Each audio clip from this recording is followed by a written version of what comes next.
The Bradford legacy belongs in the right hands. My father's voice cut through the silence as he slid the thick folder across the polished mahogany table. I stared at the inheritance transfer documents in disbelief, my fingers trembling. "You're giving everything to Richard? Even the company I've been running for 5 years?" My mother wouldn't meet my eyes as she added softly, "It's what your grandfather would have wanted, Vanessa." The weight of those words crushed something inside me as I realized what they truly meant.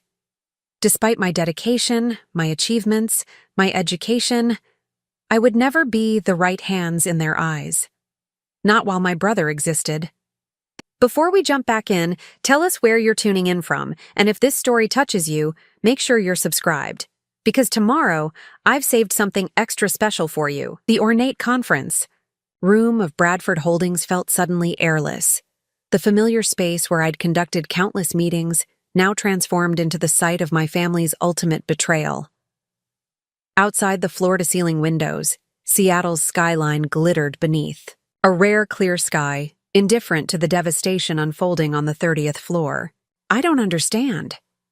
My voice emerged steadier than I felt, fingers pressed against the cool leather portfolio containing the documents. "I've increased profits by 37%. I've expanded into 3 new markets. Grandfather, specifically, designated me as his successor." My mother's perfectly manicured hand reached for mine, but I pulled away before she could touch me. "Darling, please try to understand. The board has concerns about your approach." The subtext wasn't subtle. My approach meant refusing to lay off 58 employees during last quarter's temporary downturn. It meant implementing parental leave policies that exceeded industry standards. It meant redirecting 10% of profits to the charitable foundation I'd established in my grandmother's name.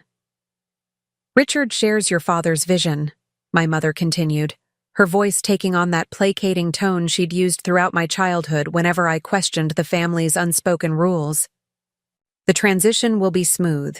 You'll still have your trust fund, of course." My father checked his watch, a gesture so familiar it sparked a flood of memories. Him checking the time during my high school graduation speech, during my MBA ceremony, during the board meeting where I presented my 5-year growth strategy for the company.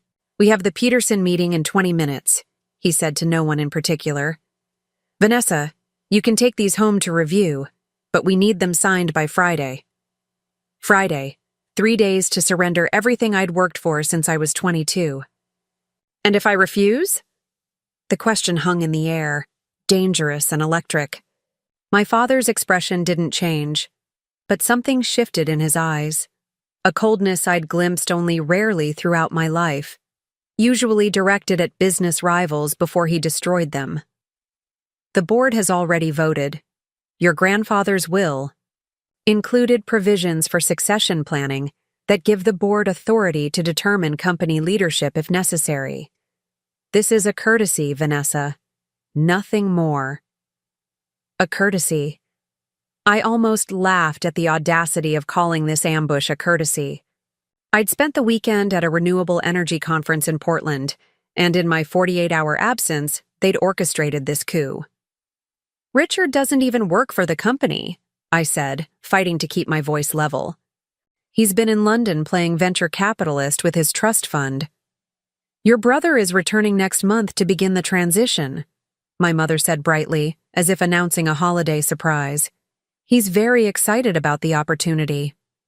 "I bet he is," I thought bitterly. My younger brother had spent his entire life being groomed as the Bradford heir apparent, despite showing no interest in the family business until now that I'd made it profitable again, now that the hardest work was done. "You'll still have an advisory role, of course," my father added, his attention already shifting to the documents in front of him, matter closed. "Your experience will be valuable during the transition." My experience. 5 years of 70-hour weeks.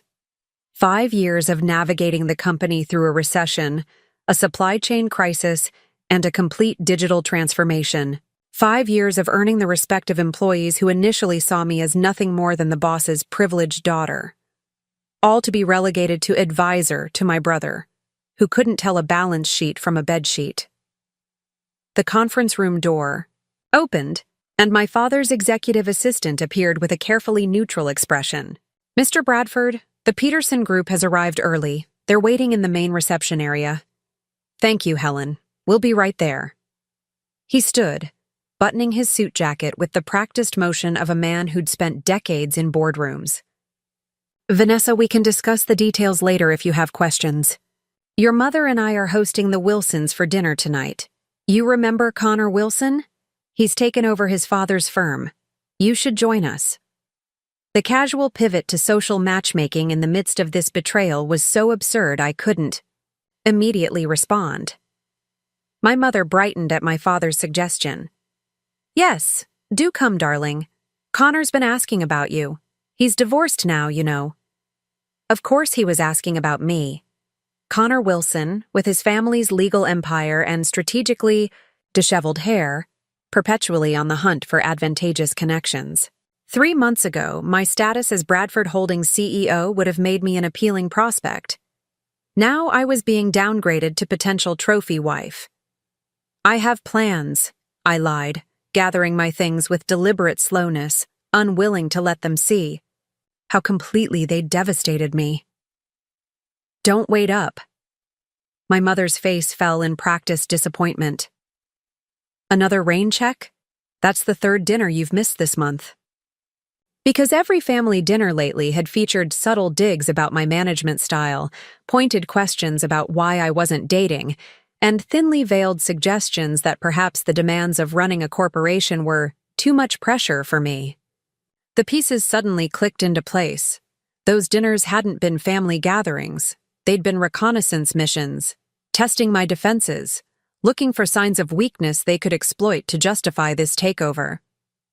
"I have a company to run," I replied, the irony of the statement not lost on me. "At least for the next few days."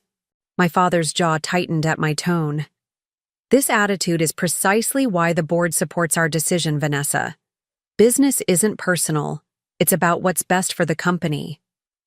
I stared at him, this man who'd taught me my first lessons about finance using monopoly money, who'd once seemed 10 feet tall and infallible.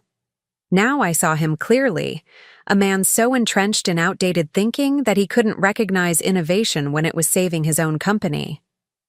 "You're right, Father. Business isn't personal." I picked up the folder without opening it. "Is there anything else?" My mother's perfectly lined lips parted as if to say something more, but my father shook his head slightly, their decades-old signal that a topic was closed for discussion. "We'll see you Friday then," he said, already moving toward the door, my mother falling into step beside him like a choreographed dance they'd performed countless times. I remained seated as they left, staring at the Seattle skyline beyond the glass. The Bradford building stood at the center of my view, 28 floors of steel and glass that had been our family's legacy for 3 generations. My grandfather had placed his weathered hands on my shoulders on my college graduation day and told me, "Someday, this will all be yours to protect and grow." Lies, it seemed, ran in the family. I waited until I was certain they'd reached the reception area before allowing the first tear to fall. Just one, a single hot streak of rage and betrayal that I quickly wiped away. There would be time for grief later. Now, I needed clarity. I opened the folder and began reading the documents that would strip me of my birthright, my professional achievements, and my future as I'd planned it.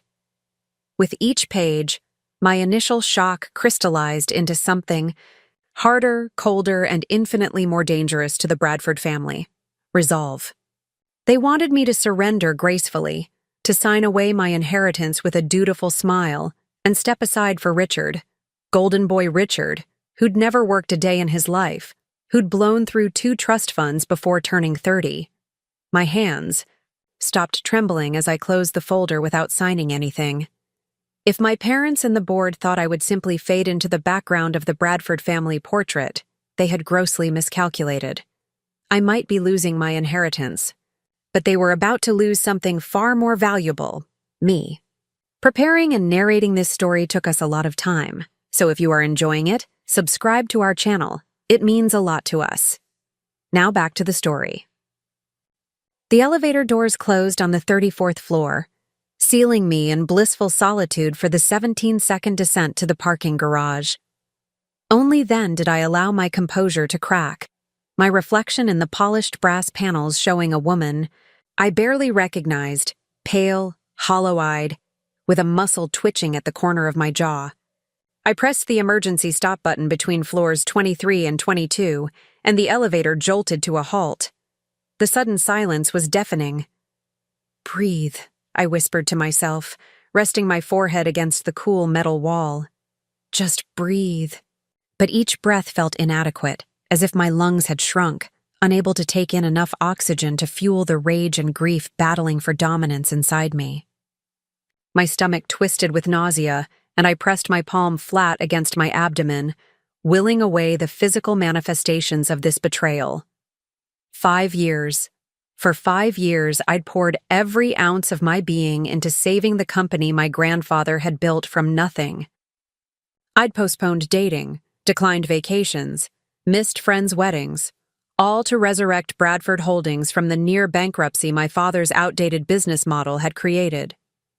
And now, with the company finally thriving, they were handing it to Richard on a silver platter.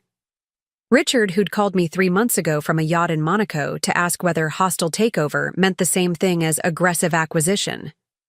Richard, who still used our family accountant to manage his personal finances because he couldn't be bothered to learn the difference between stocks and bonds.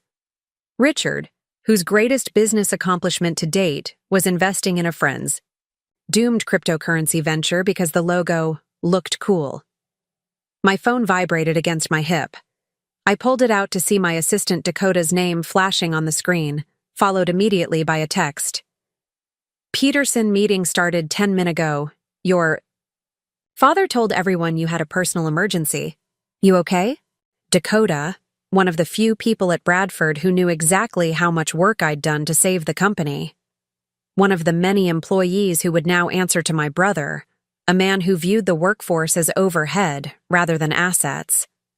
The mere thought of returning to that conference room, of sitting through a meeting pretending everything was normal while the vultures circled, was unthinkable. I texted back, "Taking the rest of the day. Please reschedule my appointments." Then I released the emergency stop, the elevator resuming its descent with a gentle lurch. By the time I reached my car, a sensible luxury sedan rather than the flashy sports cars Richard cycled through like seasonal wardrobes, my hands had stopped shaking.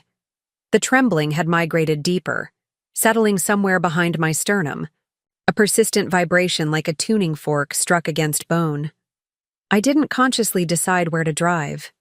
My body operated on autopilot, guiding the car out of downtown Seattle, across Lake Washington, and onto the winding roads of Mercer Island. 20 minutes later, I pulled into the circular driveway of my grandfather's estate, my childhood refuge, now shuttered and silent in the 3 months since his passing. The caretaker, Mr. Finley, appeared from the side garden as I cut the engine. His weathered face registered surprise, then concern as he took in my appearance. "Miss Vanessa." He wiped soil from his hands onto his work pants. "Wasn't expecting you today." "I wasn't expecting to be here," I admitted. The first honest words I'd spoken all day. Understanding dawned in his faded blue eyes. Mr. Finley had worked for my grandfather for over 40 years. Little happened in the Bradford family that escaped his notice. "They told you about the changes, then?" Not a question. He shook his head slightly, lips pressed into a thin line of disapproval. "You knew?" My voice caught embarrassingly on the second word. "Overheard your father and Mr. Richard discussing it last week when they came to inventory the house contents." He looked pained. Not my place to say anything, but didn't sit right with me. Not after how your grandfather always spoke of you. The knowledge that the decision had been made days, perhaps weeks, ago, that everyone had been discussing my professional execution behind my back while I worked 14-hour days to finalize the Peterson deal, sent a fresh wave of betrayal crashing through me. "I'd like to go inside," I said, unable to discuss it further without risking tears. Mr. Finley retrieved the spare key from his cottage and walked me to the imposing mahogany doors.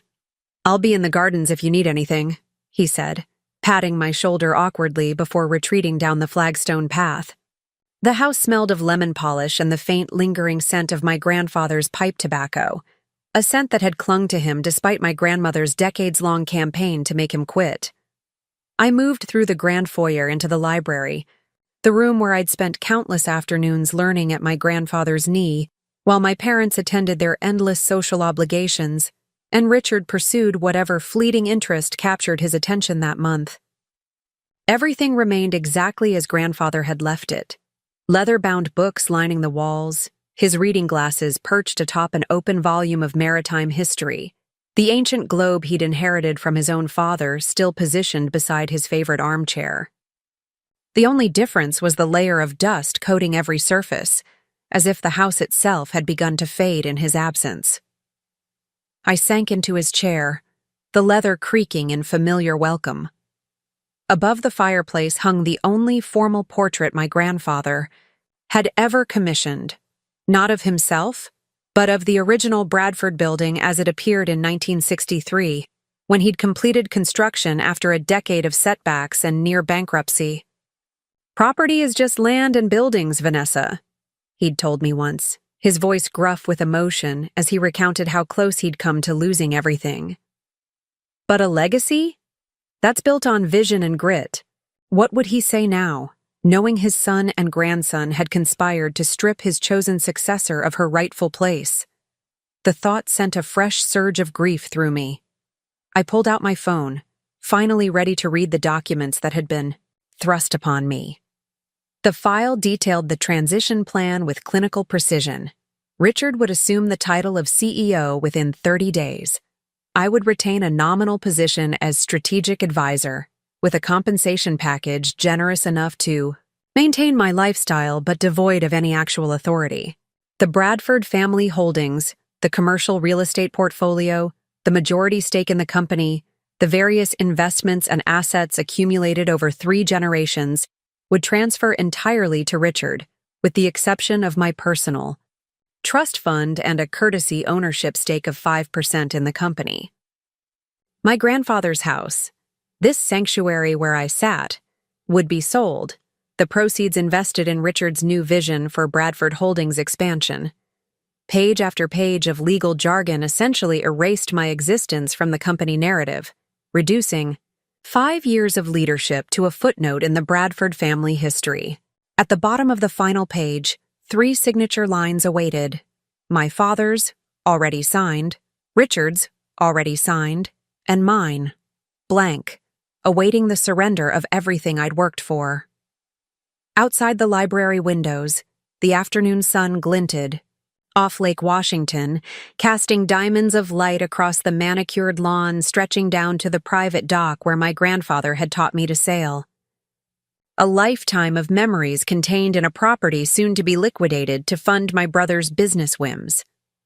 I set the phone down and closed my eyes, allowing the familiar scents and sounds of the house to wash over me. In the distance, I could hear Mr. Finley's shears as he trimmed the hedges, the rhythmic snipping oddly comforting in its normalcy. Then, cutting through my grief like a blade, came a new emotion. Not the helpless rage of the conference room or the stunned disbelief of the elevator, but something clearer and more dangerous: determination. My grandfather hadn't built his empire by accepting defeat. He hadn't survived the recession of the 1970s, the market crash of 1987, or the tech bubble burst by surrendering when circumstances turned against him, and neither would I. I opened my eyes, a plan already forming. I had 3 days until Friday's deadline. 3 days to engineer a response my family would never see coming. I picked up my phone and made a call to the one person who might understand what I was feeling. The one person who'd witnessed the Bradford dynasty from the outside and could offer perspective untainted by family politics. "Mira," I said when she answered, "I need your help." Mira Chen arrived at the estate an hour later, her electric blue Tesla looking distinctly out of place among the stately grounds. A tech entrepreneur who'd sold her first startup at 26, Mira had been my roommate at business school and remained my closest friend despite, or perhaps because of, her complete disinterest in the social circles my family inhabited. "Holy hell," she said by way of greeting, wrapping me in a fierce hug before stepping back to examine my face. "You look like you've been hit by a bus. A expensive, tastefully upholstered bus, but still a bus." The blunt assessment startled. A laugh from me, the sound rusty and unfamiliar in the quiet house. I led her through to the kitchen, where I'd made coffee in the elaborate espresso machine my grandmother had insisted on installing, despite my grandfather's protests that it was unnecessarily complicated. "So they're giving everything to Richard?" Mira confirmed after I'd outlined the situation, her expression darkening with each detail. "The same Richard who once tried to pay for dinner with his gym membership card?" "The very same." I wrapped my hands around my mug, drawing what comfort I could from its warmth. Apparently, running tampons and aspirin to his hungover one-night stands constitutes better preparation for corporate leadership than an MBA and 5 years of C-suite experience. Mira scowled. "This is so Bradford family it makes my teeth hurt. Remember when they seated you at the children's table at that charity gala? You were 30 and had just closed the Westlake acquisition." The memory brought a reluctant smile to my lips. My mother had insisted it was an innocent mistake by the event planners, but I'd seen her careful examination of the seating chart the night before. "At least the kids had better conversation than my father's golf buddies," I replied, before sobering. "This is different, though. This isn't just a social slight. This is my entire professional identity. Not to mention the obscene amount of money," Mira added pragmatically. "What's Bradford Holdings worth these days? 4 billion? 5? Just under 6 after the Peterson deal closes," I said automatically, then stopped as the full weight of what I was losing crashed over me. Again, not that it was ever about the money.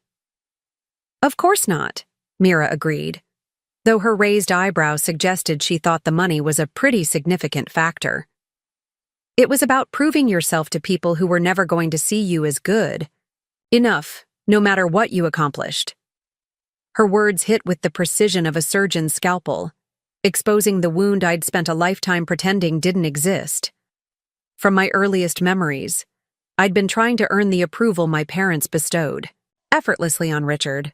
Every academic achievement, every professional milestone had been driven by the desperate hope that this, finally, would be enough to make them see me. "That's not fair," I protested weakly. "Isn't it?" Mira countered, her dark eyes unflinching.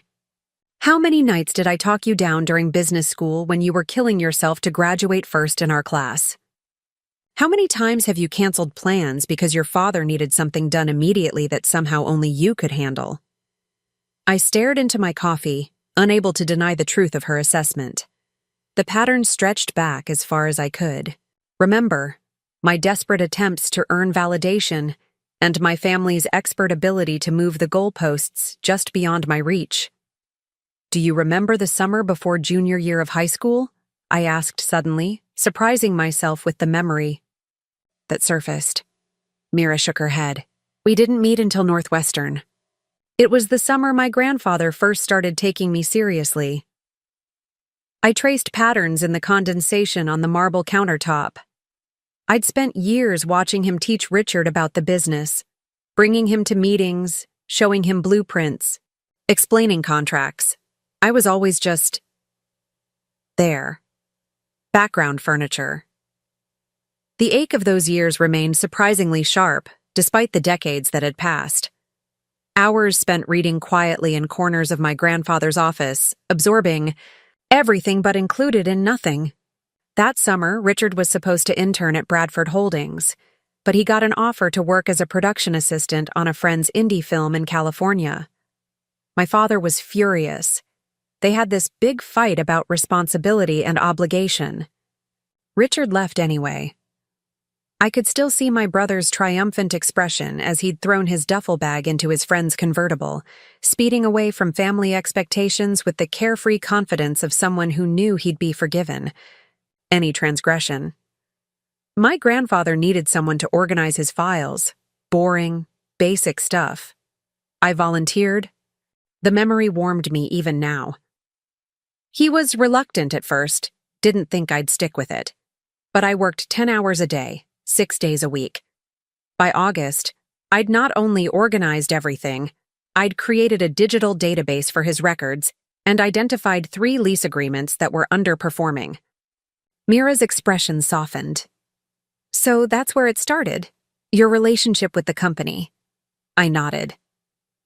My grandfather took me to dinner at Canlis to celebrate, told me I had good instincts.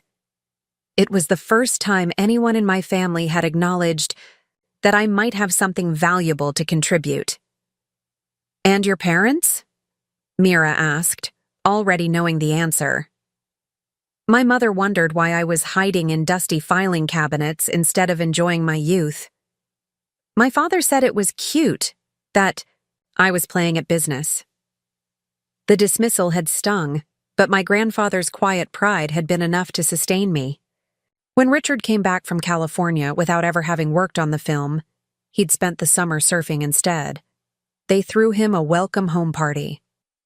Mira reached across the counter to squeeze my hand. Classic Bradford. And yet you still went into the family business. Because of my grandfather, I said simply. He believed in me when no one else did. After that summer, he included me in everything, taught me, challenged me, supported me. He's the reason I went to business school instead of pursuing art history. Art history, my secret passion, abandoned for Bradford Holdings. Sometimes I still dreamed about the alternative path, curating exhibits, writing scholarly articles, spending days immersed in beauty rather than balance sheets, a world away from profit margins and board meetings. And now they're dismantling his legacy, Mira said, bringing me back to the present crisis. Giving Richard control after your grandfather specifically chose you as his successor. According. To my father, the succession plan was always flexible. The bitterness in my voice surprised even me. Apparently, that clause about board authority was meant to ensure the company remained under proper leadership. Proper meaning male, Mira translated flatly. I couldn't deny it. For all his progressive business strategies, my grandfather had been a man of his generation. He'd believed in me, mentored me, chosen me as his successor. But he'd left that fatal loophole in his will, perhaps never imagining my father would exploit it against his own daughter. So what now? Mira asked, draining her coffee and setting the mug down with decisive finality. Please tell me you're not just going to sign those papers. I met her gaze, feeling clarity solidify within me like crystal forming in solution. I called you because I need perspective, not consolation. And because what I'm considering might burn every bridge I have with my family. Mira's slow smile was positively wolfish. Now we're talking. What exactly did you have in mind? I pulled out my phone and showed her the email I'd drafted but not yet sent. A message to Bradford Holdings' 5 largest clients, the relationships I'd personally cultivated over the past 5 years. That's a good start, Mira nodded approvingly. But if you really want to fight this, you need leverage. What kind of leverage can I possibly have? They control the board, the shares, the legal team, everything. Mira's expression turned calculating. Not everything. You control the relationships that keep Bradford Holdings profitable. You control the institutional knowledge of how the company actually functions. And most importantly, she paused, tapping her perfectly manicured nail against the counter. You control your own narrative. Meaning? Meaning it's time to stop playing by Bradford rules. Mira straightened, energy practically radiating from her compact frame. Your whole life, you've tried to win their game on their terms. But what if you changed the game entirely? The question hung between us, dangerous and exhilarating in its possibilities. I don't even know where to start, I admitted. Mira glanced at her watch. Well, we have exactly 62 hours until your Friday deadline. I suggest we start by figuring out exactly what you want. What I want? The question struck me as absurdly simple, yet profoundly complex. Yes, Vanessa. Not what would make your parents proud, or what your grandfather would have wanted, or what Bradford Holdings needs. Her voice gentled. What do you, Vanessa, Elizabeth Bradford, want for your own life? No one had asked me that question in so long that I wasn't sure I remembered how to answer it. By midnight, my grandfather's library had transformed into a war room. Takeout containers from Mira's favorite Thai restaurant littered the antique desk, and 3 laptops glowed in the dimness, casting our faces in electronic blue light.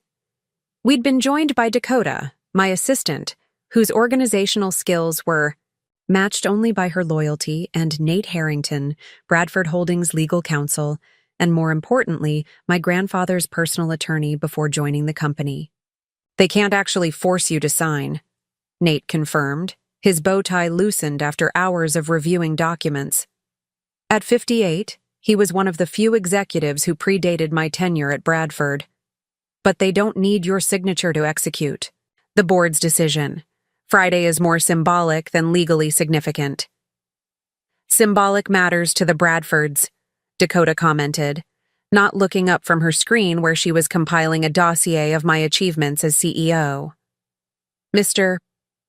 Bradford Sr. is all about appearances. She wasn't wrong. My father cared deeply about how things looked, about the narrative presented to the world. It was why he'd insisted I attend cotillion despite my protests. Why our family Christmas cards always featured color-coordinated outfits.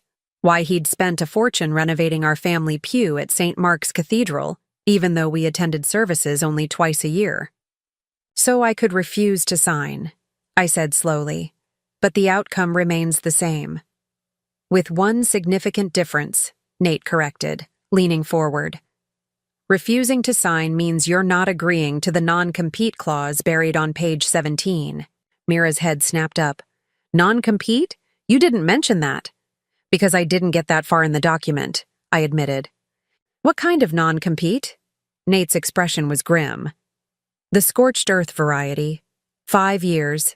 Nationwide prohibition on working in commercial real estate development, property management, or corporate consulting. Essentially bars you from any industry where you might compete with Bradford Holdings. That's outrageous, Mira protested. No court would enforce something that broad. They might not have to, Nate said.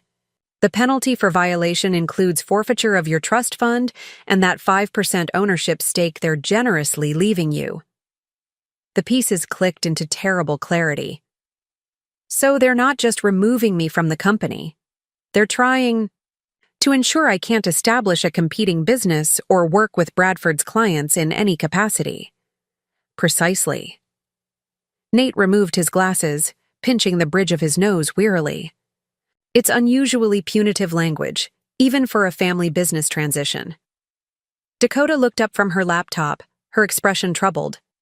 They're afraid of you. The simple observation hung in the air, resonating with unexpected truth. They were afraid. Not of me personally, but of what I represented.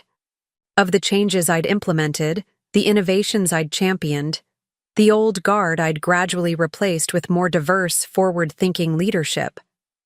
I've spent 5 years dragging Bradford Holdings into the 21st century, I said slowly, and they've spent that same time resisting every step. Nate nodded. Your father and the old guard on the board were particularly unhappy about the Westlake acquisition. Using company capital to purchase that arts district for rehabilitation rather than luxury condos.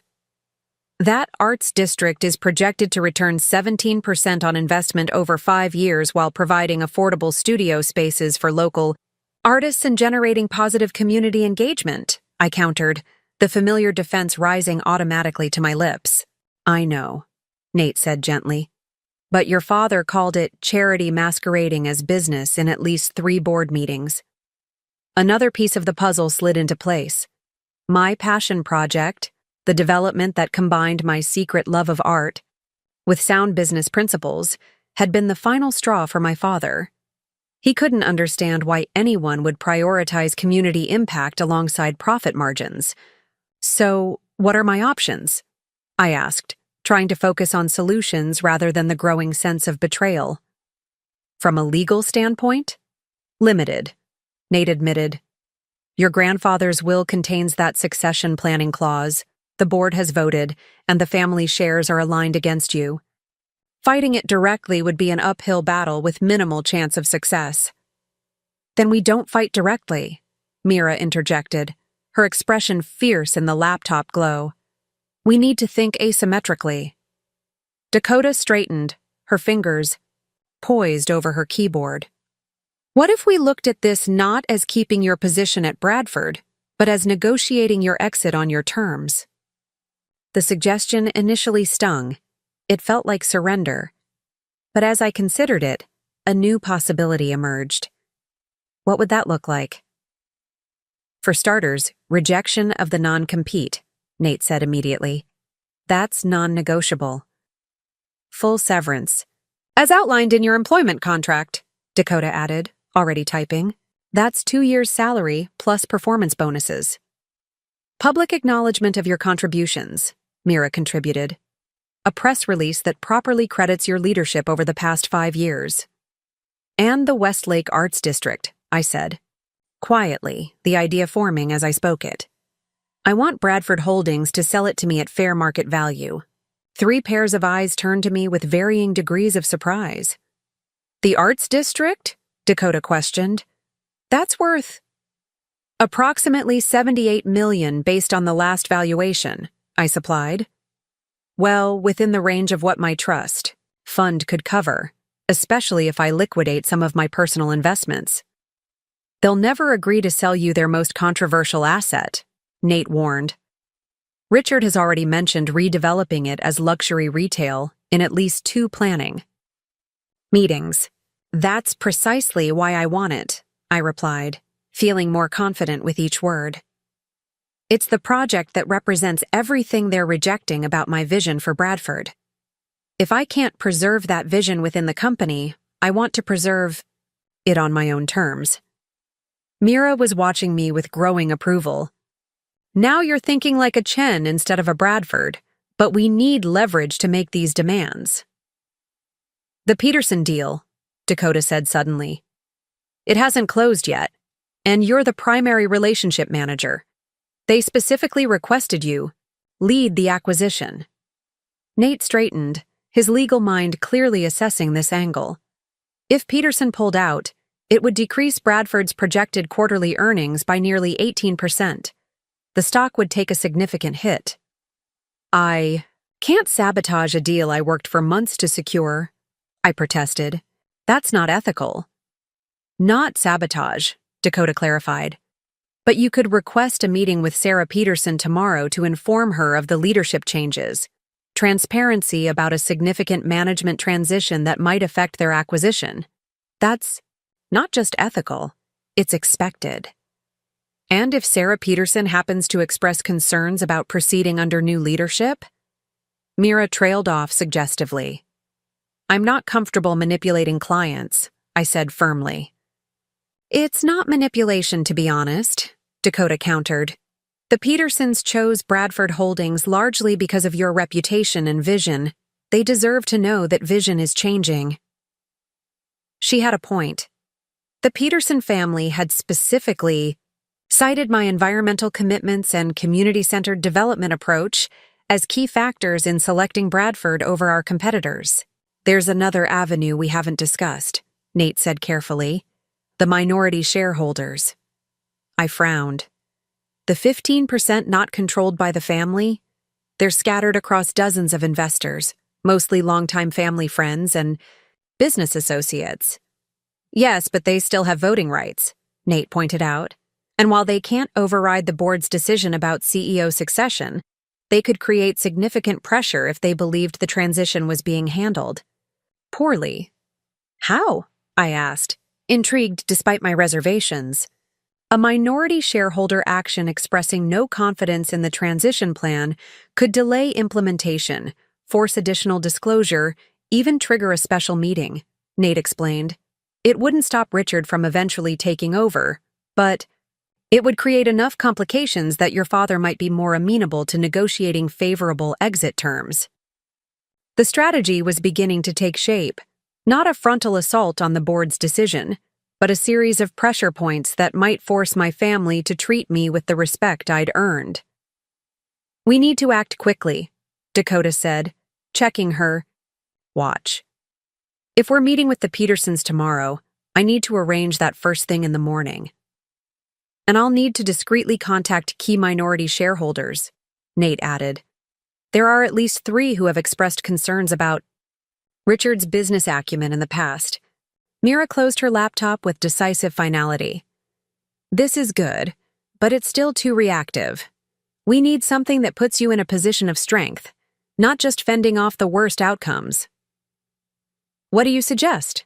I asked, recognizing the gleam in her eye that had preceded some of her most brilliant business maneuvers. You need to create an alternative, she said simply.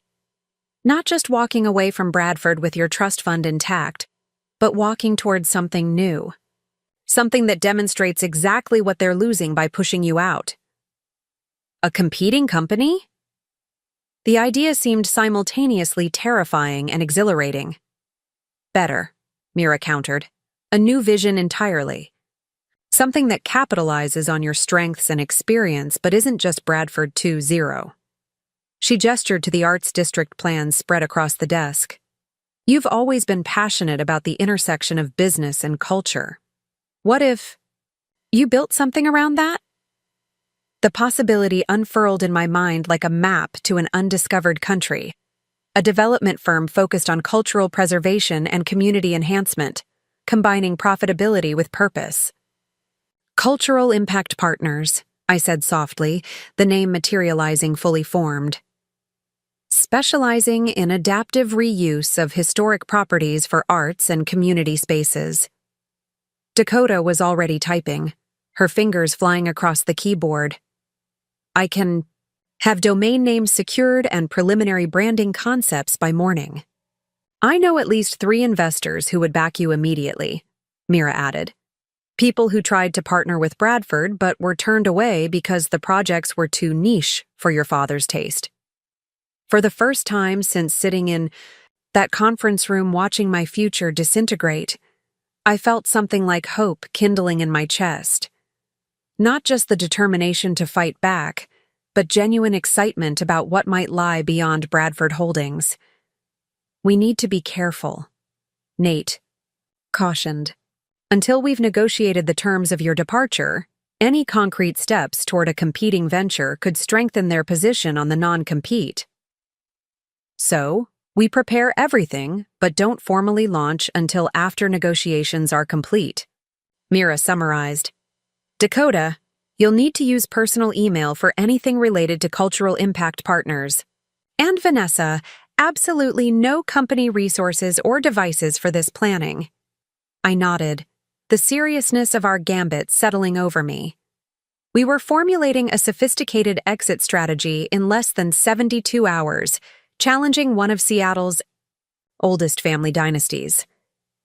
If we miscalculated, I could lose everything, the company, my trust fund, even my professional reputation. But the alternative, silently accepting my family's betrayal, watching as Richard dismantled my achievements, was unthinkable. There's something else we should discuss, Dakota said hesitantly. Your brother arrives from London tomorrow evening. Your mother has organized a welcome dinner at Canlis, the same restaurant where my grandfather had first recognized my potential. The symmetry was painfully perfect. I wasn't invited, I said flatly. Dakota's expression confirmed what I already suspected. The reservation is for 4. Your parents, Richard and Bradley Wilson. Bradley Wilson? The real estate reporter for the Seattle Business Journal? Nate asked, alarmed. They're already planning the press rollout. The final insult, they would announce Richard's ascension over premium Wagyu and $100 bottles of wine, crafting the public narrative of a smooth, planned succession, while erasing my contributions entirely. Then we need to control our own narrative, I said, my voice steady despite the anger churning beneath it. Dakota, contact Lucia Reyes at Innovator Magazine. See if she's available for breakfast tomorrow. Lucia had been trying to profile me for months, a feature on women transforming Seattle's business landscape. I'd repeatedly delayed, uncomfortable with the personal spotlight. That reluctance now seemed like yet another concession to Bradford family values, another way I'd diminished myself to maintain peace. No more. It's nearly 2 a.m, I said, surveying our makeshift command center. We should get some rest. Tomorrow will be a decisive day. As Nate and Dakota gathered their things, Mira pulled me aside, her expression serious. Are you sure you're ready for this? Once we start, there's no going back to how things were with your family. I glanced around the library, at the shelves of books my grandfather had collected over a lifetime, at the portrait of the building that bore our family name, at the legacy I'd fought to preserve and evolve. Things already changed the moment. They decided Richard deserved everything I've worked for, I replied. Now it's time they learned what I'm really worth. Morning arrived with brutal swiftness. After 3 hours of fitful sleep on my grandfather's leather sofa, I awoke to the gentle chime of my phone alarm and the less gentle reality of what lay ahead. Mr. Finley had thoughtfully left fresh towels in the guest bathroom, and I showered, quickly, mentally rehearsing my approach for the day's confrontations. My overnight bag in the car contained one business outfit, a charcoal gray suit I'd planned to wear to the Peterson meeting before my world imploded. It would have to do for both breakfast with Lucia Reyes and whatever corporate battles awaited at Bradford Holdings. As I dressed, my phone lit up with messages. Dakota confirming Lucia had eagerly accepted the breakfast invitation. Mira sending a securely encrypted folder of preliminary business plans for cultural impact partners. Nate advising caution in my meeting with the Petersons. And a text from my mother. Darling, have you had a chance to review those documents? Your father would like to discuss your thoughts before the dinner with Richard tonight. No mention of the fact that I hadn't been invited to said dinner. No acknowledgement of the monumental betrayal their documents represented. Just the same breezy assumption that I would fall in line, as I always had. I left the message unanswered. Lucia Reyes was already seated at Oddfellows when I arrived, her recorder and notebook arranged precisely beside her coffee cup. At 42, she had established herself as the preeminent chronicler of Seattle's business evolution, with a particular focus on underrepresented voices in the corporate landscape. This is unexpected, she said after we exchanged greetings, her shrewd eyes taking in my expression. I've been trying to get this interview for months. Timing is everything in business, I replied, settling into the chair across from her. And recent developments at Bradford Holdings have made this the perfect moment for a conversation about leadership transitions. Her eyebrows rose slightly. Leadership transitions? That's not language I expected from someone who's spent the past 5 years revitalizing a legacy company. Sometimes revitalization requires more radical change than a single company can. Accommodate, I said carefully. Bradford Holdings has been my professional home, but I'm beginning to envision new possibilities. Lucia's journalistic instincts visibly sharpened. She reached for her recorder. Mind if I capture this conversation? Not at all. In fact, I hope you'll consider this the first exclusive on what comes next. For the next 45 minutes, I outlined my vision for cultural development, the philosophy I'd attempted to implement at Bradford, but had been increasingly constrained from pursuing fully. I shared success metrics from the Westlake Arts District, explained how community-centered development could generate both social and financial returns, and hinted at future ventures that would expand on these principles. What I didn't share were the ugly details of my ousting. The narrative I presented was one of natural evolution, a dedicated executive ready to build something new after successfully stabilizing a family company. "This sounds like more than a theoretical exercise," Lucia observed astutely, pausing. The recorder. "Are you actually leaving Bradford?" I met her gaze steadily. "I'm exploring opportunities that align more completely with my vision for ethical development. I believe there's space in Seattle for a company that prioritizes cultural preservation alongside profit. And Bradford Holdings doesn't share that belief?" "Bradford has certain established perspectives on development," I replied diplomatically. "Change within legacy institutions happens gradually." "Or not at all," Lucia added with knowing skepticism. She'd covered enough family businesses to recognize the euphemisms for resistance to change. "The article will run next week," I confirmed. As we concluded, "Given what you've shared, I'd like to fast-track it for Friday's digital edition," Lucia countered. "This is exactly the kind of forward-thinking approach our readers are interested in." Friday, the same day I was supposed to sign away my inheritance. The timing couldn't have been more perfect. Friday would be ideal, I agreed. As I walked from Oddfellows to Bradford Holdings' headquarters, I felt strangely calm. The pieces were in motion now. Whatever happened in the next 8 hours, I would face it with clarity of purpose rather than the shocked betrayal of yesterday. The receptionist's surprise at seeing me walk into the building should have been my first warning. The security guard who suddenly appeared at her desk, ostensibly to deliver mail, was the second. But it wasn't until I approached the executive elevator and found my access card denied that I fully understood the situation. They had already begun erasing me. I took out my phone and called Dakota's direct line. "Where are you?" she asked. Immediately, her voice hushed. "Lobby. My access has been revoked. They moved fast after you left yesterday. It has been instructed to migrate your email and files to a secure server, and security has a modified access list for the executive floor." Her efficiency in gathering intelligence never failed to impress me. I've been fielding calls all morning from clients who received an email announcing Richard as the new CEO, effective immediately. The timeline had accelerated dramatically. My Friday deadline had been nothing but theater. They had already executed the transition plan behind my back. "The Peterson meeting?" I asked. "Still on the calendar for 11. Your father is planning to lead it." Of course he was. With his golf buddy Bradley Wilson prepped to announce Richard's ascension that evening, my father needed to secure the Peterson deal before any questions about leadership stability could arise. "I need you to message Sarah Peterson directly. Tell her I'd like to meet privately before the official gathering. The cafe across the street, 10:30. "Already done," Dakota replied, and I could hear the smile in her voice. She responded immediately, said she'd be there.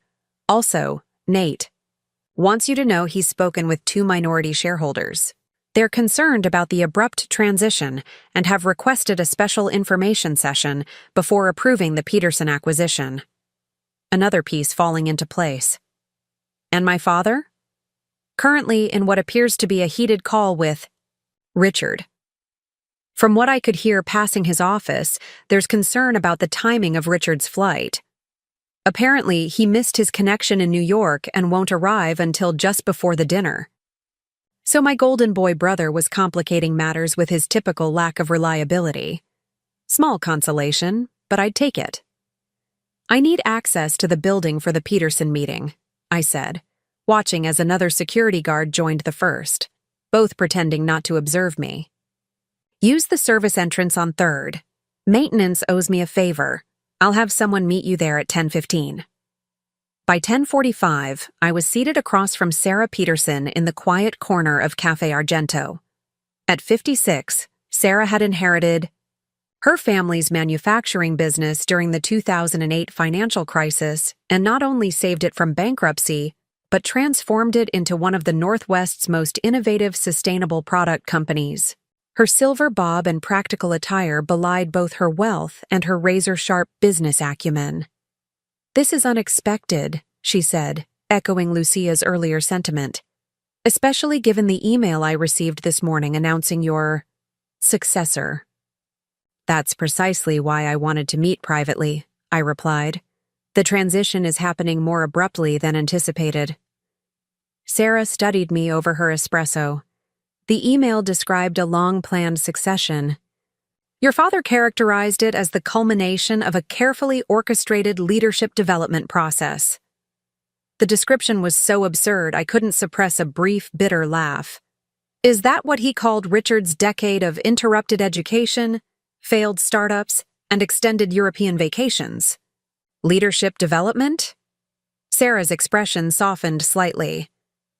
I suspected the official narrative might be somewhat sanitized.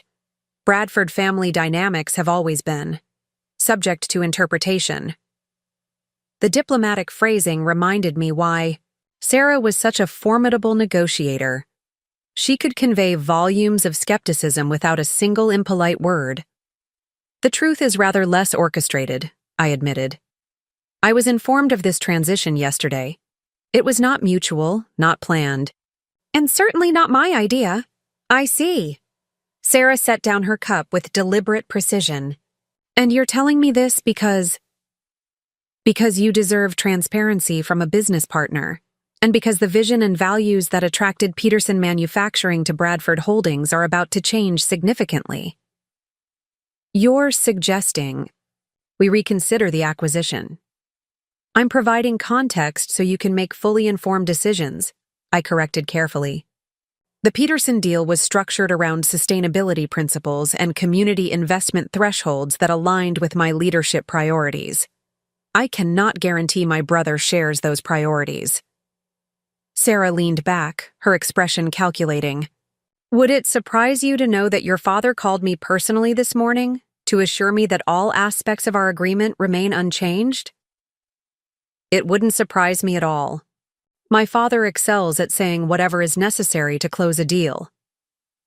"And yet Peterson Manufacturing has partnered successfully with Bradford Holdings for nearly 40 years. With my grandfather," I clarified, who, for all his traditional perspectives, was a man of absolute integrity. That partnership predates my father's leadership. Sarah nodded slowly, acknowledging the distinction. "Your grandfather spoke highly of you, you know. The last time we met, must have been 8 months before he passed, he told me you were the future of Bradford, that you understood what the company needed to become." The unexpected validation from beyond the grave brought a tightness to my throat that I struggled to control. "I believed that too," I managed finally. "I was wrong. Perhaps." Sarah gathered her things, signaling the end of our conversation. "Or perhaps the future takes unexpected forms. The acquisition meeting begins in 10 minutes. Will you be attending?" The question carried layers of meaning beyond its practical implications. Would I participate in the corporate theater of a smooth transition? Would I maintain the facade of Bradford family unity? Would I surrender quietly to preserve business relationships I'd spent years building? "No," I said, the decision crystallizing as I spoke it. "I've said what I needed to say. What happens next is entirely up to Peterson Manufacturing." Sarah stood, extending her hand. "It's been a pleasure working with you, Vanessa. I suspect we'll have opportunities to collaborate again, though perhaps in different capacities." As she left, I noticed a familiar figure at a table near the window, my father, watching our interaction with undisguised alarm. How long he'd been there, I couldn't say, but his presence confirmed what I'd already suspected. He had never intended to honor the Friday deadline. The board vote had likely happened before I'd even been informed of the decision. The game had been rigged from the start, but now, finally, I was playing by my own rules. I watched my father hurry out of the cafe, phone already pressed to his ear as he headed toward the Bradford building. Whatever damage control he was initiating would occupy him for at least the next hour, giving me a narrow window of opportunity. My own phone vibrated with an incoming call from a number I didn't recognize. "Vanessa Bradford," I answered, moving toward the exit. "Ms. Bradford, this is Harriet Moss from Seattle First Bank." The woman's crisp, professional tone carried a note of concern. "I'm calling regarding some unusual activity on your accounts." I paused on the sidewalk, pedestrians flowing around me like water around a stone. "What kind of unusual activity?" "There appears to be a freeze request on your personal accounts as well as your trust fund. It was submitted this morning with what seems to be appropriate authorization, but given the nature of the request and the substantial sums involved, our protocol requires direct confirmation with the account holder." Cold understanding washed over me.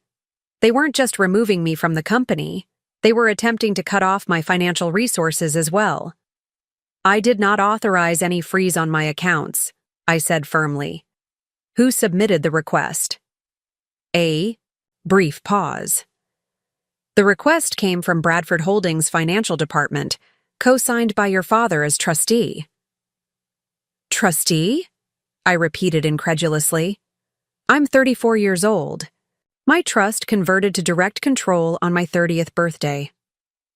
Another pause, longer this time, filled with the sound of keyboard clicks. "That's correct. The trust conversion was processed 4 years ago.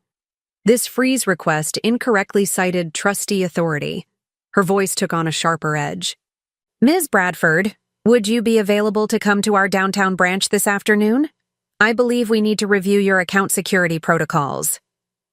"I'll be there at 1, I confirmed, already calculating how this affected our plans. Dakota was waiting at the service entrance when I arrived, her expression tight with concern. "Nate's been trying to reach you. Your building access isn't the only thing they've revoked. Your email has been disconnected, and IT is conducting what they're calling a security audit of all your files."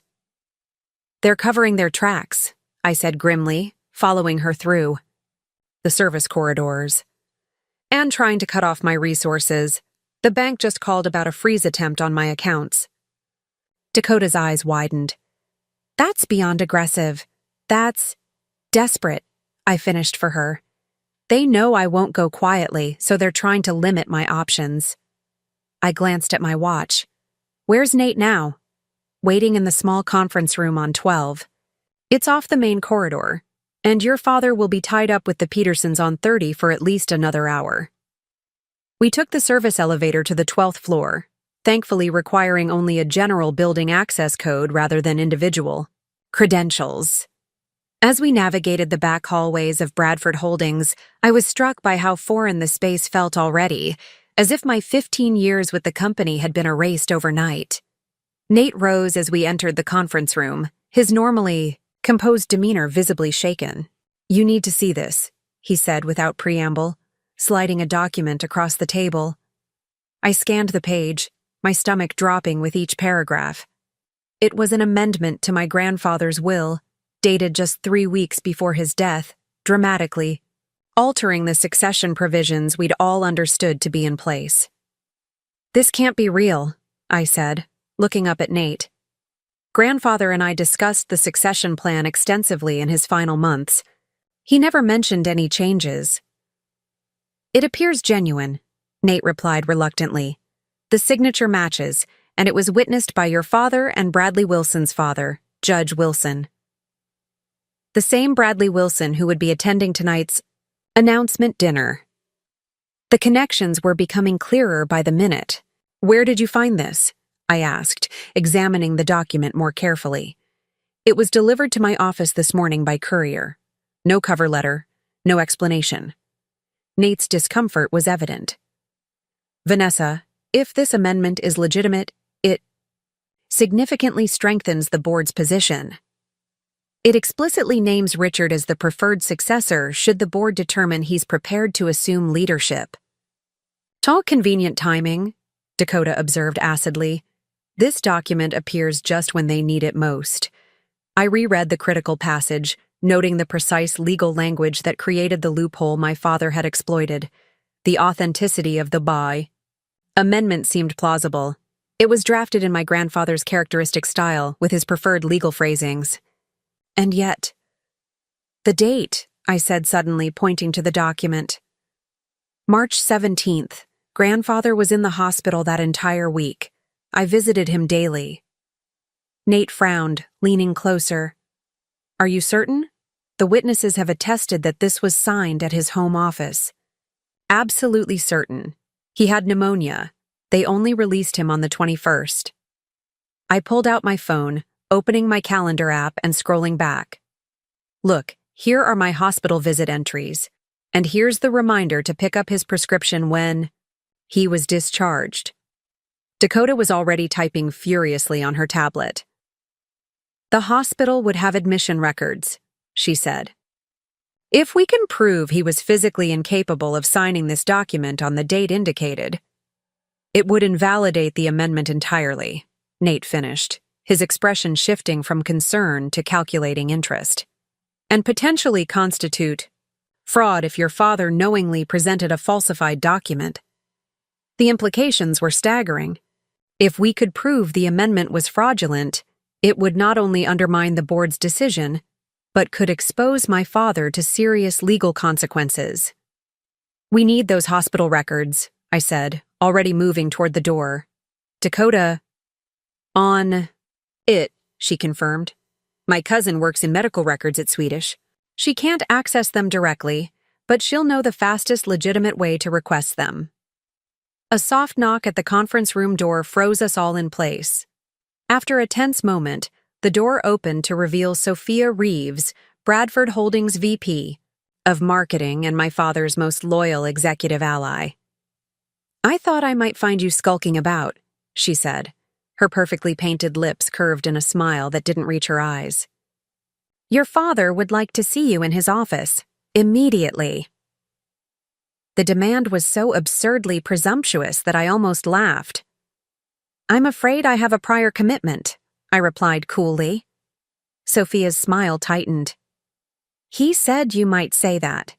He also said to inform you that if you're not in his office in 5 minutes, he'll be forced to contact law enforcement regarding unauthorized access to the building and potential corporate espionage." "Corporate espionage?" Dakota echoed incredulously. "She's still the CEO until the board formally installs Richard." "That transition was completed this morning in an emergency session," Sophia replied, examining her manicure with studied casualness. "The paperwork is being finalized as we speak. So technically, Vanessa is no longer authorized to be in confidential meetings on Bradford property." Nate stepped forward, his bow tie slightly askew in his agitation. "As legal counsel for Bradford Holdings, I can assure you that proper protocols for leadership transition have not been followed. The board cannot simply—" "Perhaps you should join this meeting with Mr. Bradford," Sophia interrupted smoothly. "He mentioned having concerns about divided loyalties among certain executive staff." The threat was clear. Nate's position was also in jeopardy if he continued supporting me. I touched his arm gently. "It's all right, Nate. I'll speak with my father." To Sophia, I added, "You can tell him I'll be there in 15 minutes. I have a call to complete first." 5 minutes, she insisted. He was quite clear. "Then he can wait 10 extra minutes," I replied with a calm I didn't entirely feel. "I'm sure he's had plenty of practice being disappointed by his children." Color rose in Sophia's cheeks at the direct challenge, but she merely inclined her head stiffly before withdrawing. "You can't seriously be considering meeting with him," Dakota protested once the door closed. "It's obviously a trap." "Of course it is," I agreed. "But it's also an opportunity. While I keep him occupied, you two can focus on obtaining those hospital records." I turned to Nate. "If this amendment is fraudulent, what's our next step?" He considered for a moment. We'd petition for an emergency injunction against the leadership change pending investigation of the succession documentation. It wouldn't reverse what's already happened, but it would pause any further actions, including that non-compete enforcement. How quickly could we file? If we had definitive proof, I could have the paperwork ready by end of day. I checked my watch. Nearly noon. Dakota, I need those records by 3 at the latest, and I need you to move my bank appointment to 4. Tell Harriet Moss it's urgent.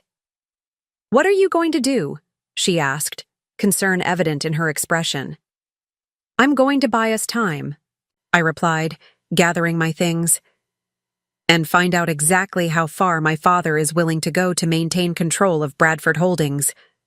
The walk to my father's office on the 30th floor felt surreal, like moving through a familiar dream that had suddenly taken a nightmarish turn. Employees I'd worked alongside for years averted their eyes as I passed, conversations falling, silent in my wake. News of my ousting had clearly spread throughout the company, leaving a wake of awkward uncertainty. My father's executive assistant, a woman who had sent me birthday cards each year since I was 10, couldn't meet my gaze as she buzzed me into his office. He's expecting you, she murmured, her voice barely audible. The office that had once belonged to my grandfather remained largely unchanged since his tenure. The same imposing mahogany desk, the same wood-paneled walls adorned with architectural awards and family photos, the same sweeping view of Elliott Bay that had captivated me as a child. My father stood at the window, his back to the door, hands clasped behind him in a pose so reminiscent of my grandfather that for a moment my resolve faltered. Then he turned, revealing an expression not of anger, but of something more disturbing. Satisfaction. Vanessa, he said, as if we were meeting for a routine business discussion. Thank you for coming. Please sit down. I remained standing. I understand you've accelerated the timeline we discussed yesterday. He gestured dismissively. Merely a practical adjustment. Once the decision was made, it seemed prudent to execute the transition efficiently. Efficiency, I repeated. Is that what you call attempting to freeze my personal accounts? Or having me escorted through my own building like a criminal? A flicker of something, perhaps surprise that I'd discovered the account freeze so quickly, crossed his face, before his expression smoothed back to practice neutrality. Security protocols are standard in leadership transitions, he replied. As for your accounts, that was simply a precautionary measure while we audit company expenditures. My personal accounts have nothing to do with company expenditures. Don't they? He moved to his desk, opening a folder with deliberate slowness. Our preliminary review shows several concerning patterns of resource allocation under your management. The Westlake Arts District, for instance, appears to have benefited certain organizations with which you have personal connections. The implication was both clear and absurd. You're suggesting I embezzled funds through legitimate business investments that were approved by the board, including you? I'm suggesting, he said carefully, that your judgment may have been clouded by personal interests rather than shareholder value. The board simply wants to ensure all transactions were appropriate. It was a fishing expedition, a desperate attempt to find retroactive justification for actions already taken. But it was also dangerous. Even unfounded accusations of financial impropriety could damage my professional reputation beyond repair. What exactly do you want from this meeting? I asked directly. You've removed me from the company. You're attempting to restrict my finances. You've made your position abundantly clear.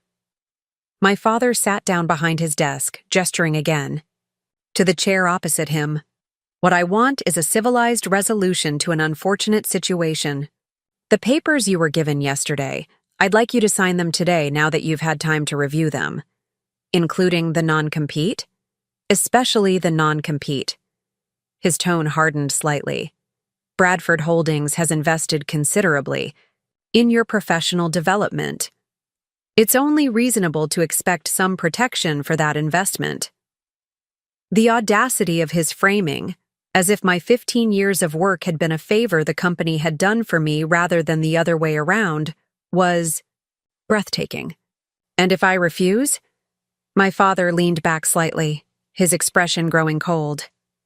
Then things will become unnecessarily complicated for everyone involved. Richard's welcome dinner tonight includes several key media figures.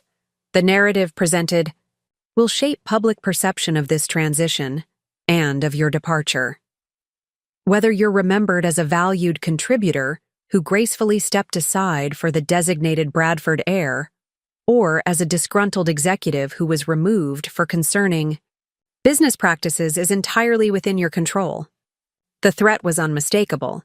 Sign the papers and accept the pre-approved narrative, or face character assassination in the press. You would publicly disparage your own daughter to protect Richard's ego? I asked, genuine disbelief coloring my voice despite everything I'd already witnessed. I would protect this company and our family legacy from anyone who threatens it, he corrected, even if that person shares our name. I left my father's office without signing anything, his thinly veiled threats echoing in my ears. The sensation of being watched followed me through the executive floor, past Sophia's triumphant smirk and the averted gazes of colleagues who had celebrated project successes with me just a week earlier. My phone buzzed with a text from Dakota. Meet us at Harriet Moss's office, 2 p.m., breakthrough. The cryptic message carried a note of urgency that quickened my steps. Rather than taking the main elevator down to the lobby, I opted for the fire stairs, less visible, less chance of another confrontation. As I descended past the 24th floor, the door to the stairwell opened abruptly, revealing a familiar figure. Leonard Brooks, my father's younger brother, and the black sheep of the family, who had resigned from Bradford Holdings nearly 15 years ago after a legendary falling out with my father. Uncle Leo? I froze mid-step, genuinely shocked to see him in the building. What are you doing here? He stepped into the stairwell, letting the heavy door swing shut behind him. At 61, Leo retained the rangy build and irreverent demeanor that had always set him apart from my father's rigid formality. His silver hair was pulled back in a short ponytail, and his outfit, jeans and a blazer rather than the requisite Brooks family suit, marked him as deliberately separate from the Bradford corporate identity. Causing trouble? Naturally, he replied with a wry smile that didn't quite reach his eyes. A family specialty, it seems, though I heard you've taken it to new heights. Despite everything, I found myself returning his smile. Uncle Leo had always been my favorite relative after my grandfather, the one who asked about my interests rather than my achievements, who brought me books about art history when everyone else gave me business biographies. Nothing like being forcibly removed from your own company to earn your troublemaker credentials, I said, the lightness in my tone belied by the tension I couldn't quite disguise. Leo's expression sobered. So it's true. Henry actually went through with it. You knew? The betrayal stung anew, thinking even Leo had been informed of my ousting before I was. He shook his head quickly. Only rumors. An old colleague still on the board mentioned succession planning was suddenly on the agenda. Given Richard's return from Europe, it wasn't hard to connect the dots. His gaze turned searching. How are you holding up? The simple inquiry, the first time anyone had asked about my well-being rather than my next strategic move, nearly undid my carefully maintained composure. I began, then faltered, unsure how to condense the maelstrom of the past 24 hours into a casual response. I'm figuring out my next steps. Leo nodded, understanding what I couldn't articulate. Your grandfather would be furious, he said quietly. This isn't what he intended. Apparently it was, I countered bitterly. They found an amendment to his will specifically naming Richard as his preferred successor. What amendment? Leo's surprise appeared genuine. William never mentioned any change to the succession plan in our conversations. You were in contact with grandfather? This was news to me.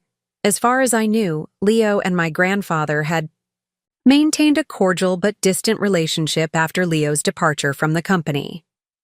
More so in his final years, Leo confirmed. Monthly lunches at that little Italian place he loved in Pioneer Square. We had unfinished business to resolve. The revelation that my grandfather had been privately reconciling with Leo while maintaining public solidarity with my father added yet another layer of complexity to the family dynamics I thought I understood. The amendment is dated March 17th, I said, about 3 weeks before he died. Leo's brow furrowed. March 17th? That's impossible. William was in the hospital with pneumonia that entire week. I visited him twice. That's what I remembered.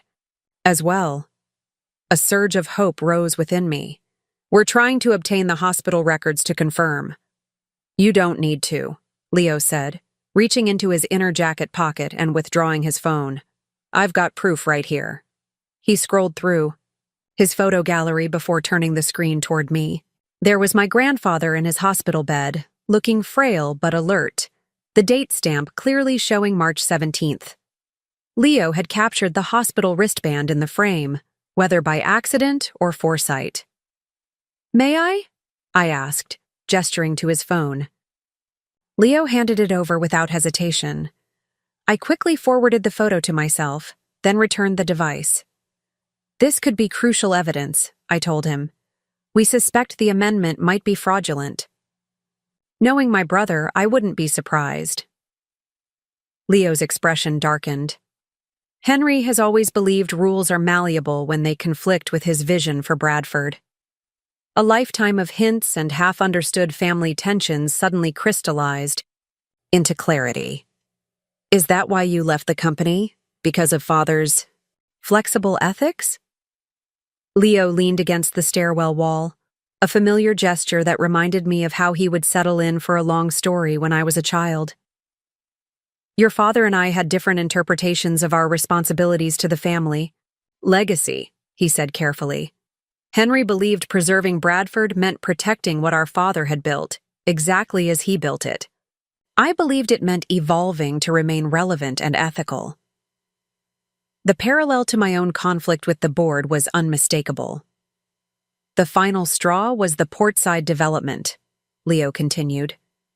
I discovered Henry had knowingly proceeded with construction, despite environmental reports warning of contaminated soil that could leach into the Sound. When I confronted him, he said fixing the problem would delay the project by months and cost millions in remediation. What did you do? I asked, though I suspected I knew the answer. I leaked the reports to the Department of Ecology, Leo confirmed, a hint of old defiance flashing in his eyes. The project was halted, Bradford Holdings faced significant fines, and Henry never forgave me for prioritizing public safety over family loyalty.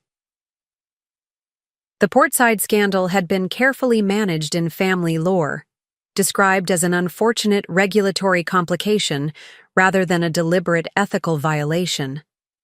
Learning the truth after all these years was like watching puzzle pieces snap into place. Why are you telling me this now? I asked. Why are you even here after 15 years of exile? Leo straightened, his expression resolute. Because history is repeating itself, and you deserve to know what you're really up against. And because your grandfather asked me to look out for you if anything happened to him. He what? This was perhaps the most surprising revelation yet. William knew Henry would never accept you as a permanent CEO, despite your qualifications. He hoped the succession plan would force the issue, but he always worried Henry would find a way around it. Leo's voice softened. He was very proud of you, Vanessa, said you had his vision but better judgment. The validation from beyond the grave brought a lump to my throat. Then why the amendment naming Richard? If such an amendment exists, I'd bet my last dollar it's a forgery, Leo said firmly. William was adamant that you were the future of Bradford. In fact, he hesitated.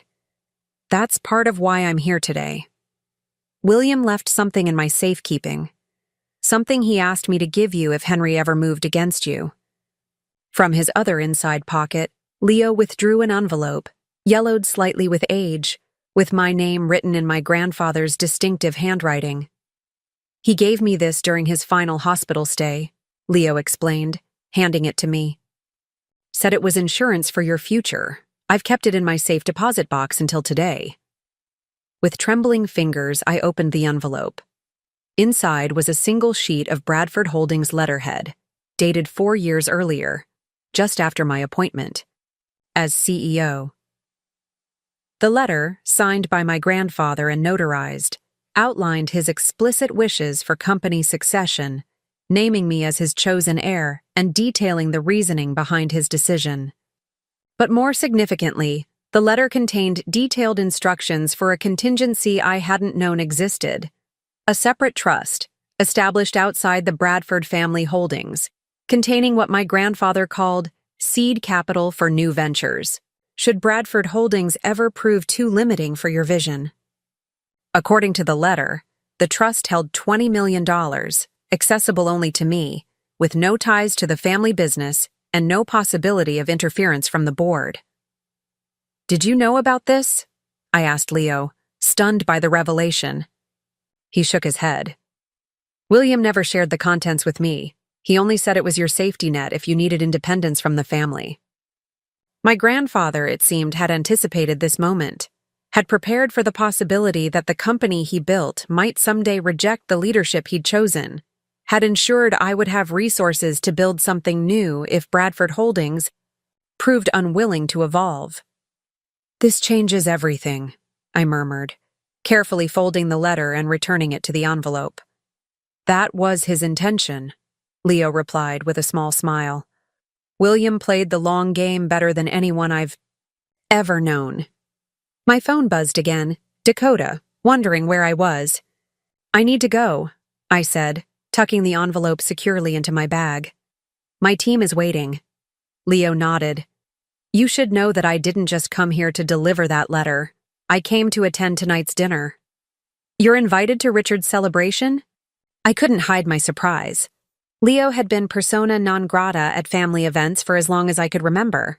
Oh, Henry hasn't invited me, Leo clarified with a mischievous glint in his eye. But I received a rather intriguing call from Sarah Peterson this morning, asking if I'd care to join her table at Canlis this evening. Apparently, she's bringing several guests to what she described as a fascinating study in corporate governance. Understanding dawned. Sarah is attending the dinner?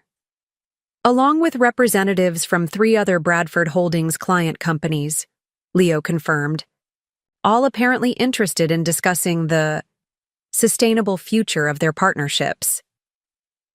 The implications were staggering. Sarah hadn't simply taken our earlier conversation to heart. She had mobilized her own influence network to create pressure on my father and the board. The dinner is supposed to be Richard's triumphant introduction as CEO, I said, thinking aloud. If key clients are publicly questioning the transition, it would dramatically undermine the narrative Henry is so desperate to control, Leo finished, particularly with business reporters present. For the first time since sitting in that conference room yesterday morning, I felt something like genuine hope. Not just determination to fight back, but actual optimism about the outcome. Thank you, Uncle Leo, I said, impulsively embracing him. For the letter, for the photo, for everything.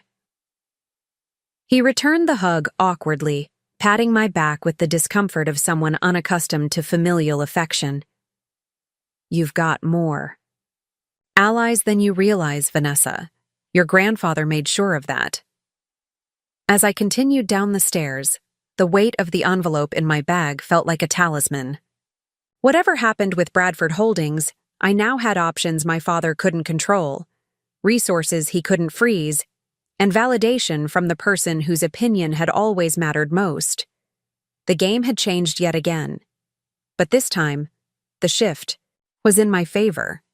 The next few hours passed in a whirlwind of activity. My meeting with Harriet Moss at Seattle First Bank confirmed what Uncle Leo's letter had revealed.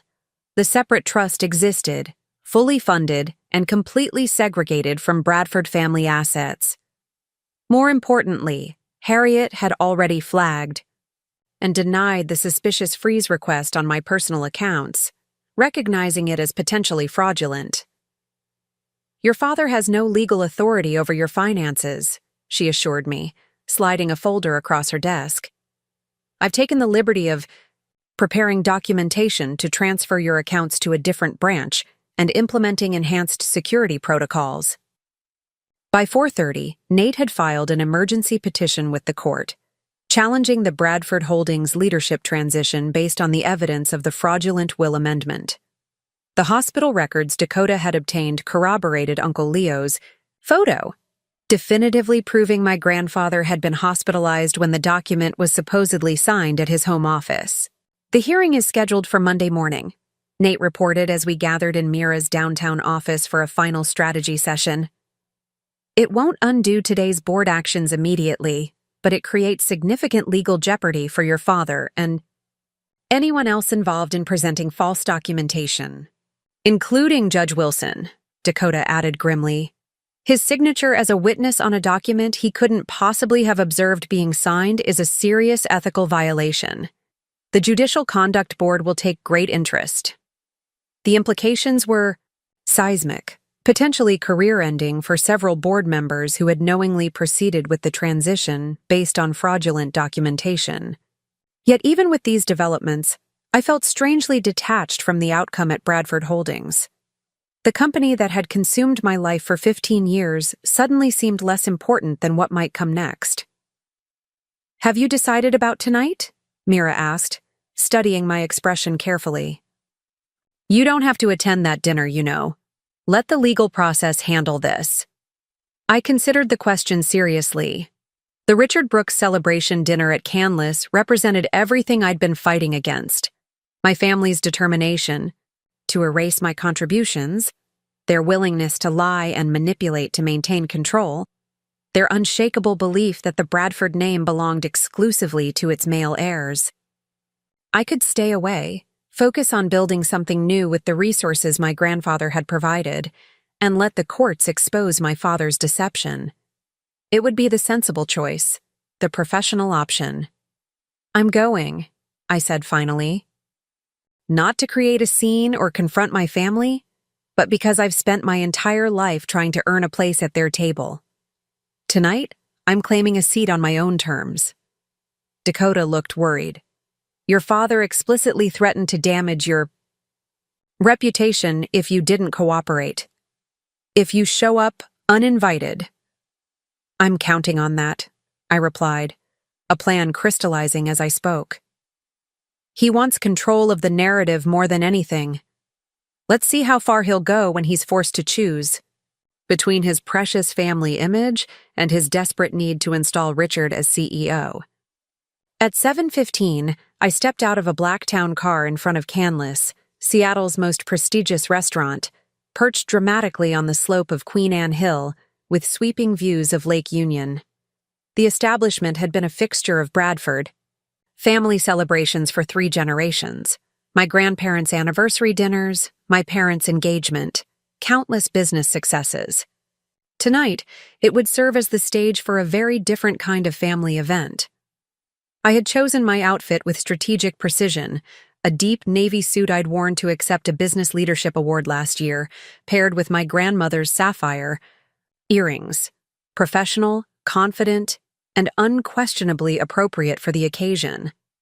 Nothing that could be dismissed as emotional or retaliatory. The maitre d' recognized me immediately.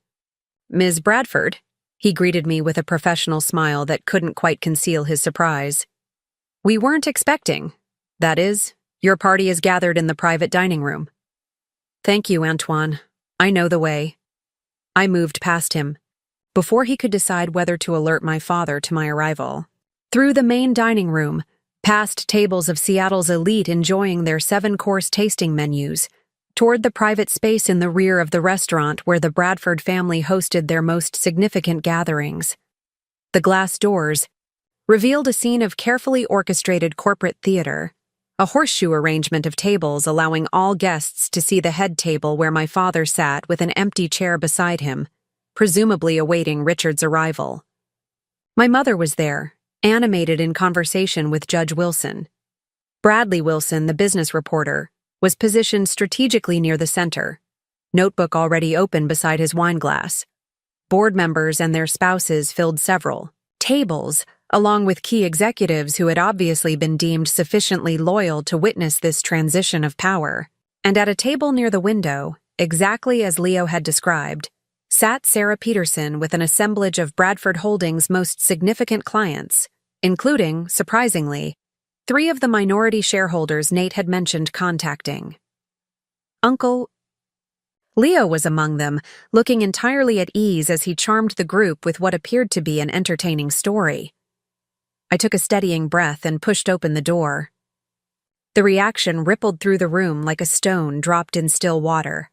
Conversations faltering mid-sentence, expressions cycling through surprise to discomfort to calculation as guests tried to determine how to respond to my unexpected appearance.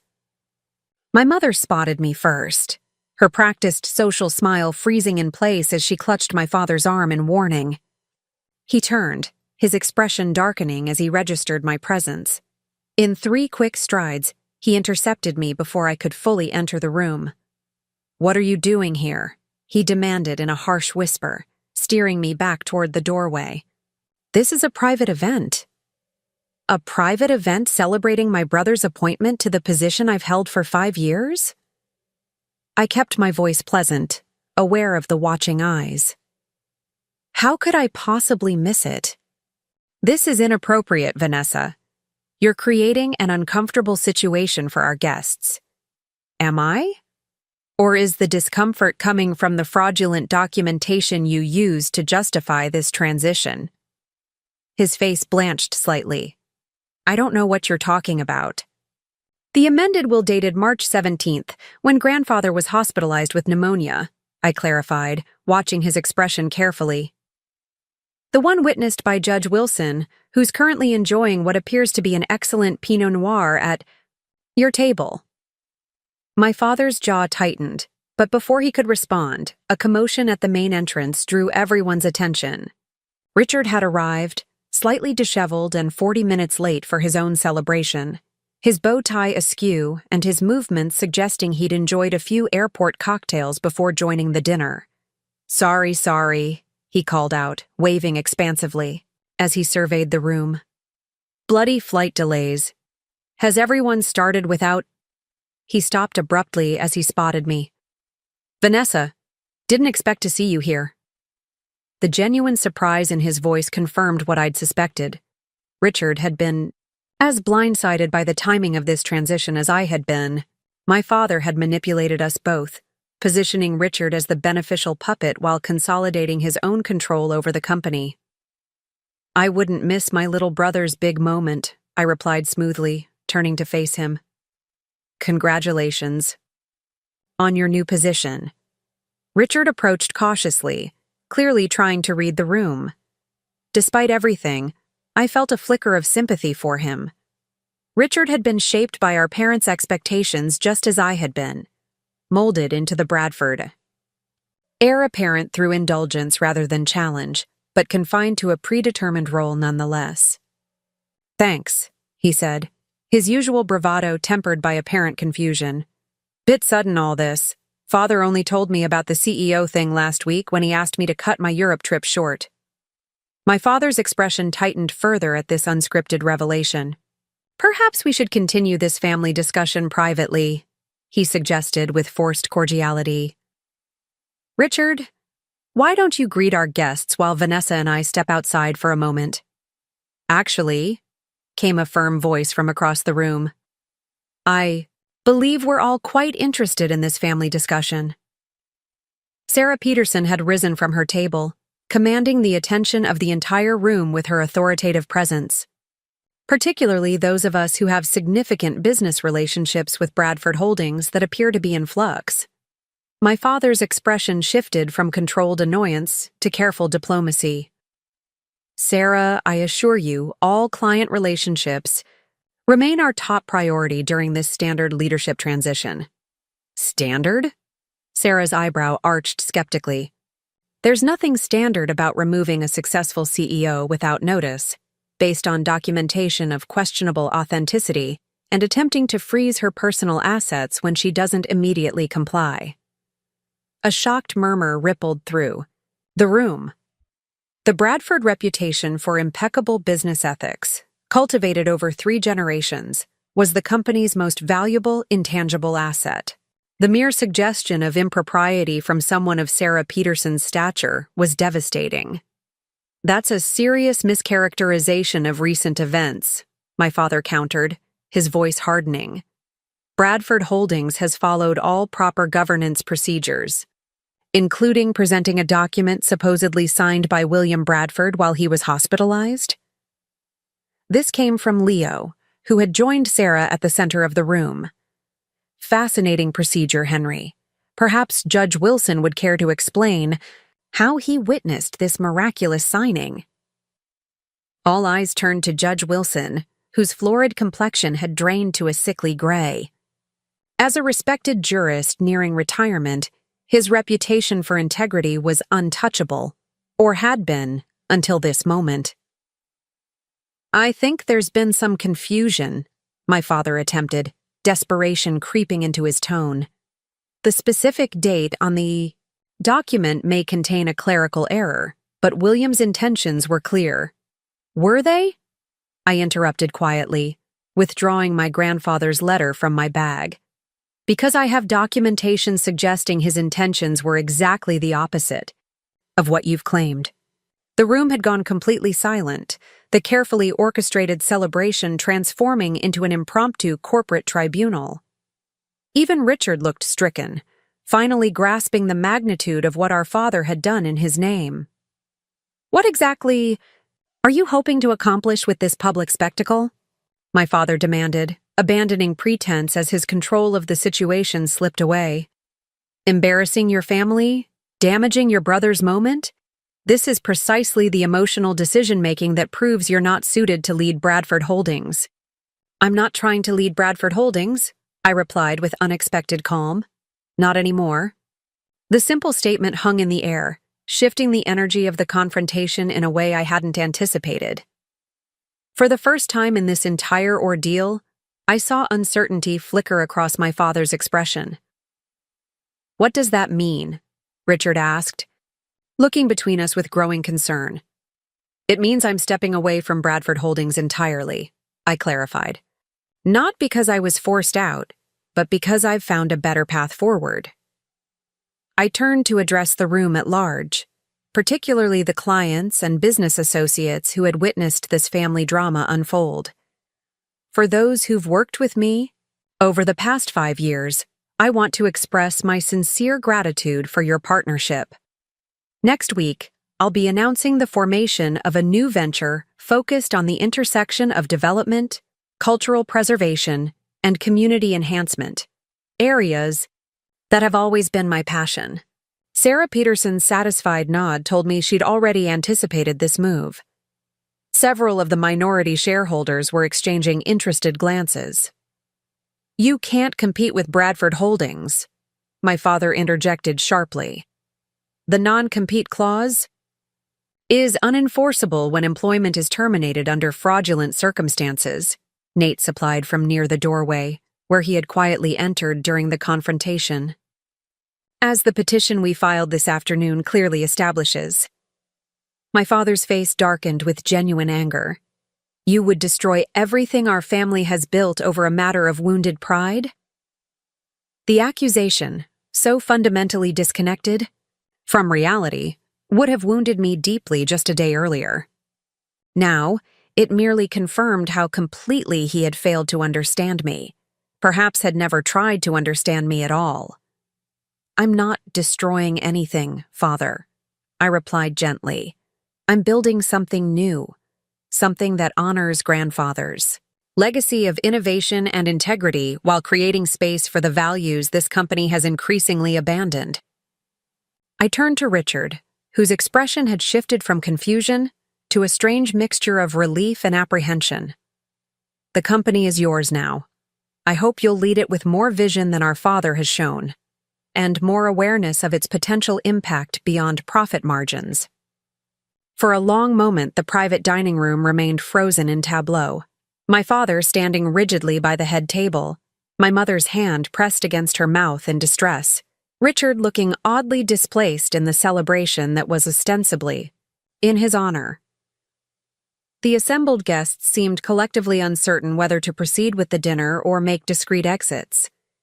The spell was broken by Antoine, the maître d', who entered with impeccable timing and apparent obliviousness to the tension. "Mr. Bradford, shall we begin serving the first course?" he inquired politely.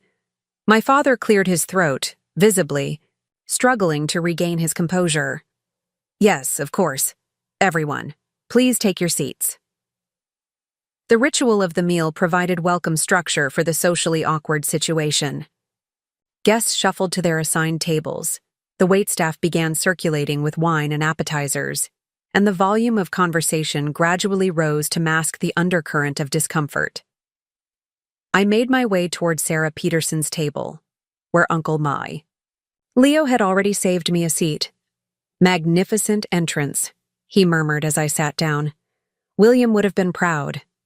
"I'm not sure causing a scene at Canlis would have met with grandfather's approval," I replied dryly. "Not the scene," Leo clarified. "The dignity, the clarity of purpose. Those were qualities he valued above all else." Sarah Peterson nodded, in agreement. "Your grandfather once told me that true leadership isn't about controlling others, but about having such a clear vision that others naturally follow. You demonstrated that tonight." The validation warmed me, but I couldn't help glancing toward the head table where my parents sat in strained silence while Richard attempted to engage with Bradley Wilson, whose journalistic instincts were clearly at war with his social connection to the family. "I should speak with Richard," I said suddenly. "He's as much a pawn in this as I was." Leo looked skeptical. "Perhaps, but he was a willing pawn. He could have declined the position when he realized how it was being orchestrated." "Could he?" I wondered aloud. "Richard has never known any path but the one laid out for him. At least I had grandfather's alternative vision and support." Before anyone could respond, my mother appeared beside our table, her social mask firmly in place despite the slight tremor in her hands. "Vanessa," she said quietly. "A word, please?" The request, not a demand, not an order, but an actual request, was so unexpected that I found myself rising automatically to follow her to a small alcove near the restaurant's entrance, away from the curious eyes of the dinner guests. Once we were alone, her carefully composed expression faltered. "What your father did was wrong," she said, her voice barely above a whisper. "I want you to know I didn't approve of his methods." The admission stunned me. In 34 years, I had never heard my mother contradict my father on any matter of significance. "But you didn't stop him," I pointed out, trying to keep accusation from my tone. She looked away, her profile sharply defined against the darkened window. "No, I didn't stop him." The simple acknowledgement hung between us, neither an apology nor a justification, but perhaps the most honest exchange we'd ever had. "Why now?" I asked. "Why are you telling me this now?" She turned back to me, and I was startled to see genuine distress in her eyes. "Because watching you stand up to him tonight made me realize how rarely I've done the same. And because—" She hesitated, then continued with uncharacteristic directness. "Because I'm afraid this breach between you may be permanent, and I don't want to lose my daughter even if your father is willing to sacrifice that relationship for Bradford Holdings." The vulnerability in her statement caught me off guard. My mother had always been a secondary character in the Bradford family drama, the elegant hostess, the supportive wife, the woman who enforced social norms and maintained appearances. I had never considered that she might have her own concerns, her own regrets. I'm not trying to cut ties with the family, I said carefully. But I can't pretend nothing happened. Father was willing to destroy my professional reputation and financial independence to control the company narrative. I know. She reached out tentatively, adjusting the collar of my suit in a rare maternal gesture. Henry has always believed the ends justify the means when it comes to Bradford. It's how his father operated, and he knows no other way. That doesn't make it right. No, she agreed simply. It doesn't. We stood in silence for a moment, the muted sounds of the dinner continuing in the background, crystal clinking against crystal, polite laughter, the subdued hum of a gathering determined to normalize an extraordinary situation. "What will you do now?" my mother finally asked. "Build something of my own," I replied. "Cultural impact partners will focus on the projects Bradford Holdings always deemed too community-centered, too preservation-minded."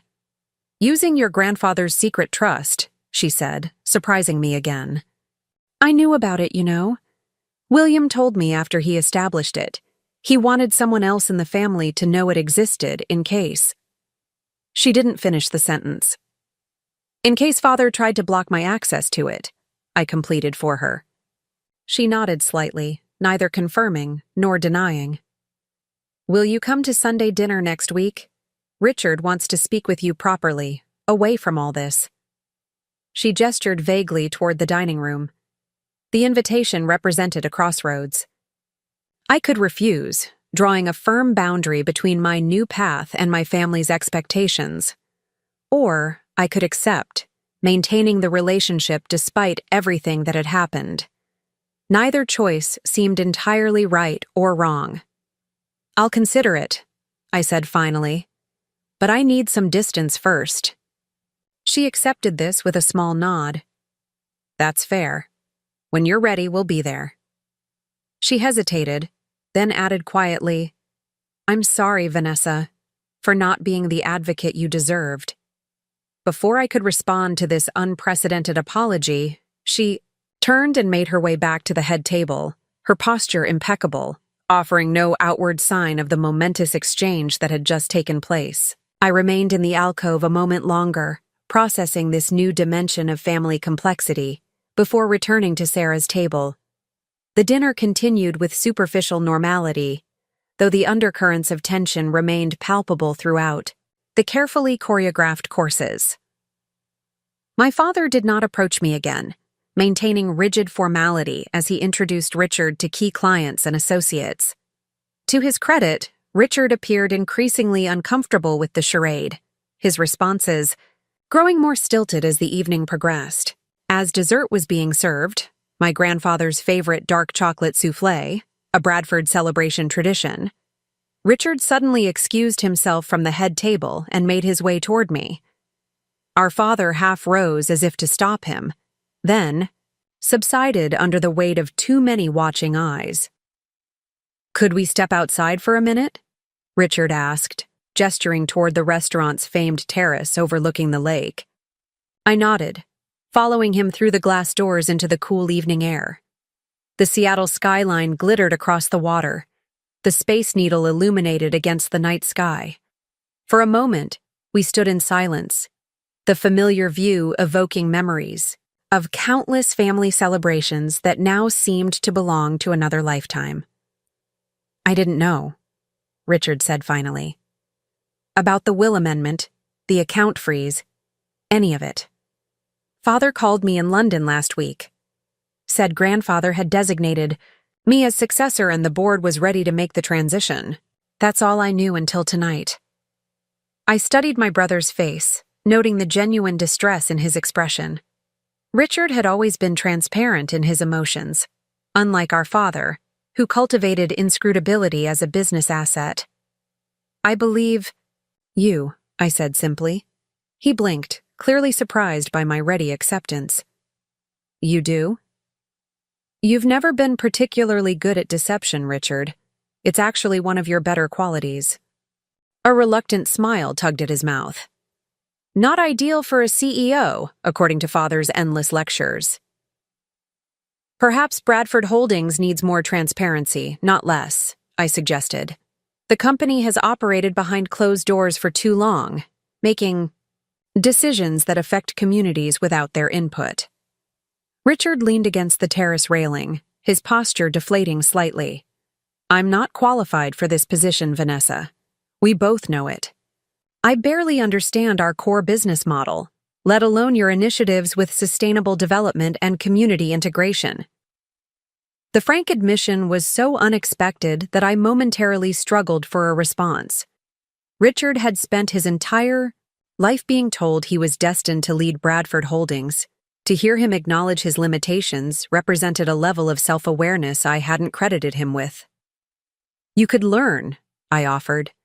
You're not incapable, Richard. You've just never been required to apply yourself to anything difficult. He considered this, looking out over the water. Maybe. But that doesn't change the fact that you're the one who should be running the company. You're the one who saved it when Father's outdated strategies nearly drove us into bankruptcy. You're the one Grandfather trusted.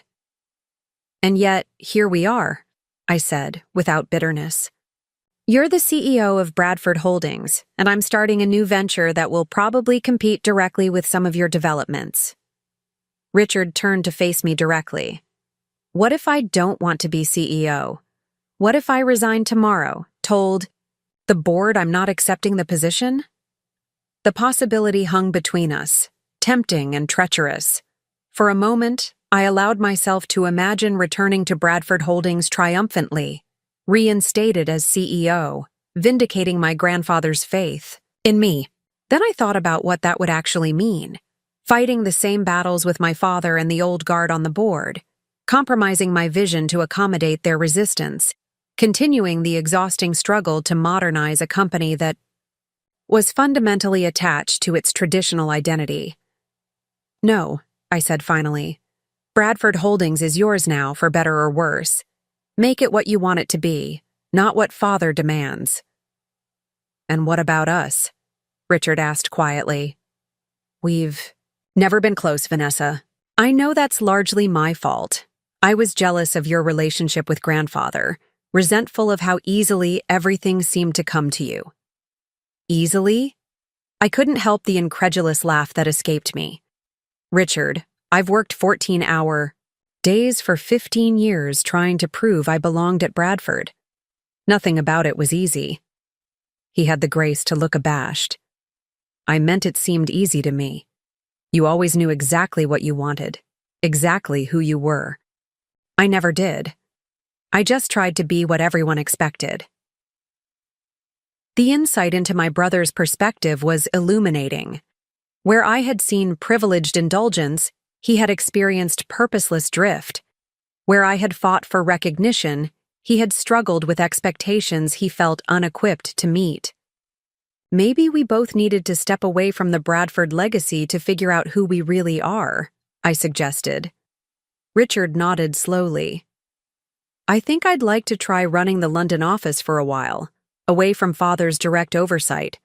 Focus on international expansion, learn the business properly. That might be a good first step, I agreed. Distance can provide clarity.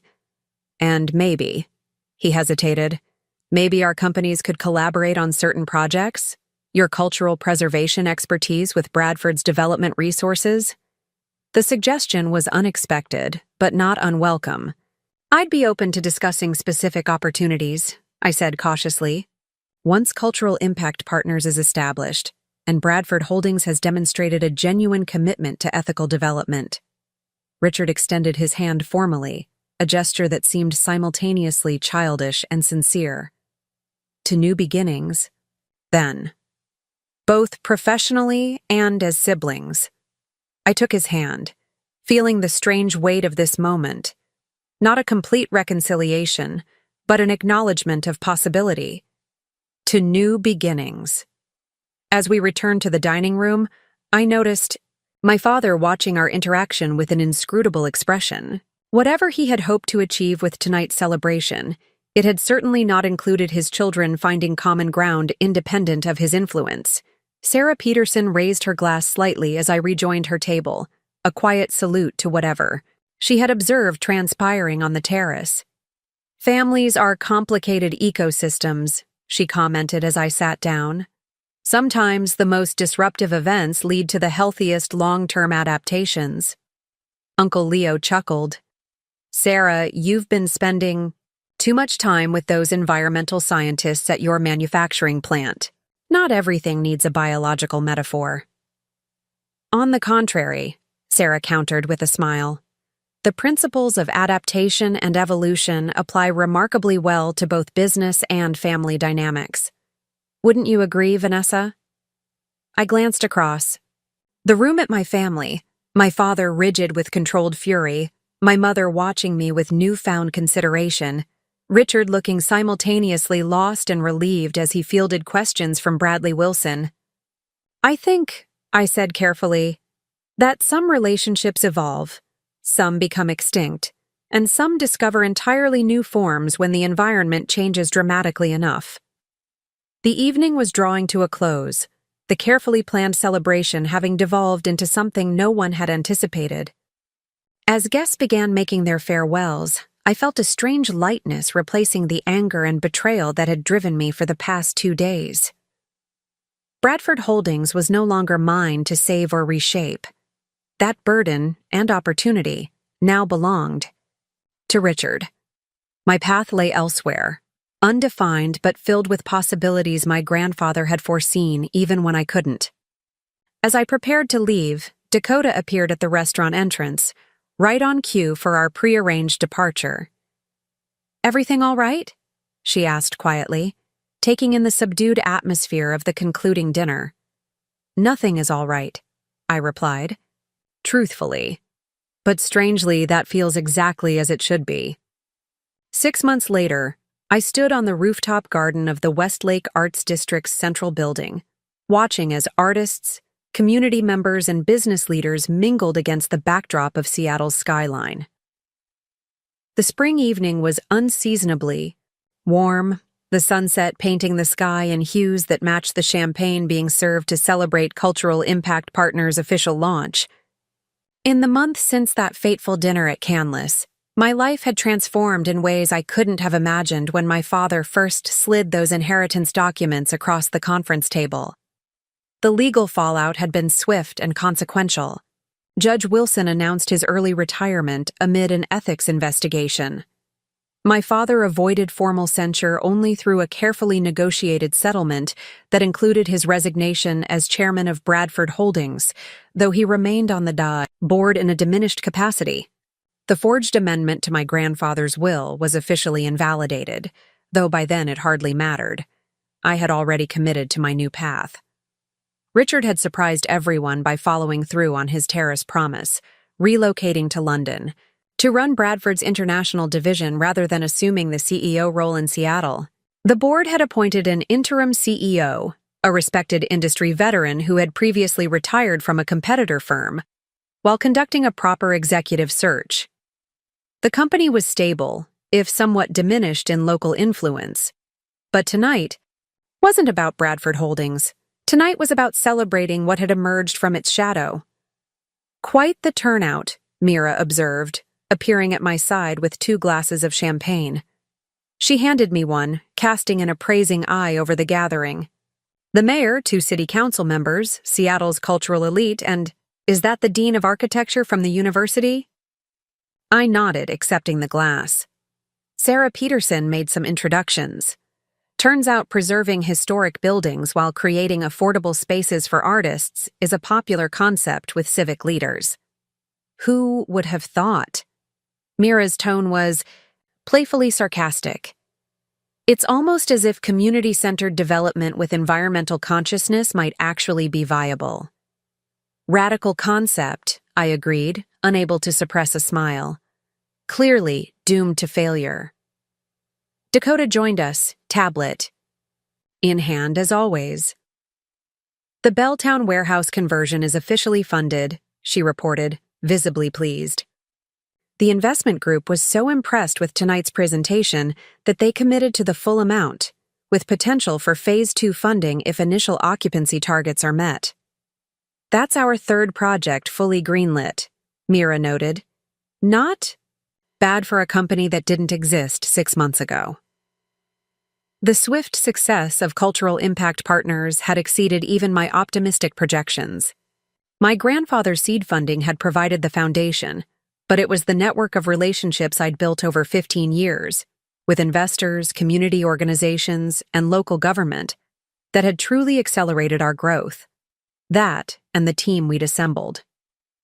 Dakota had joined as Chief Operations Officer, bringing her organizational genius and institutional knowledge.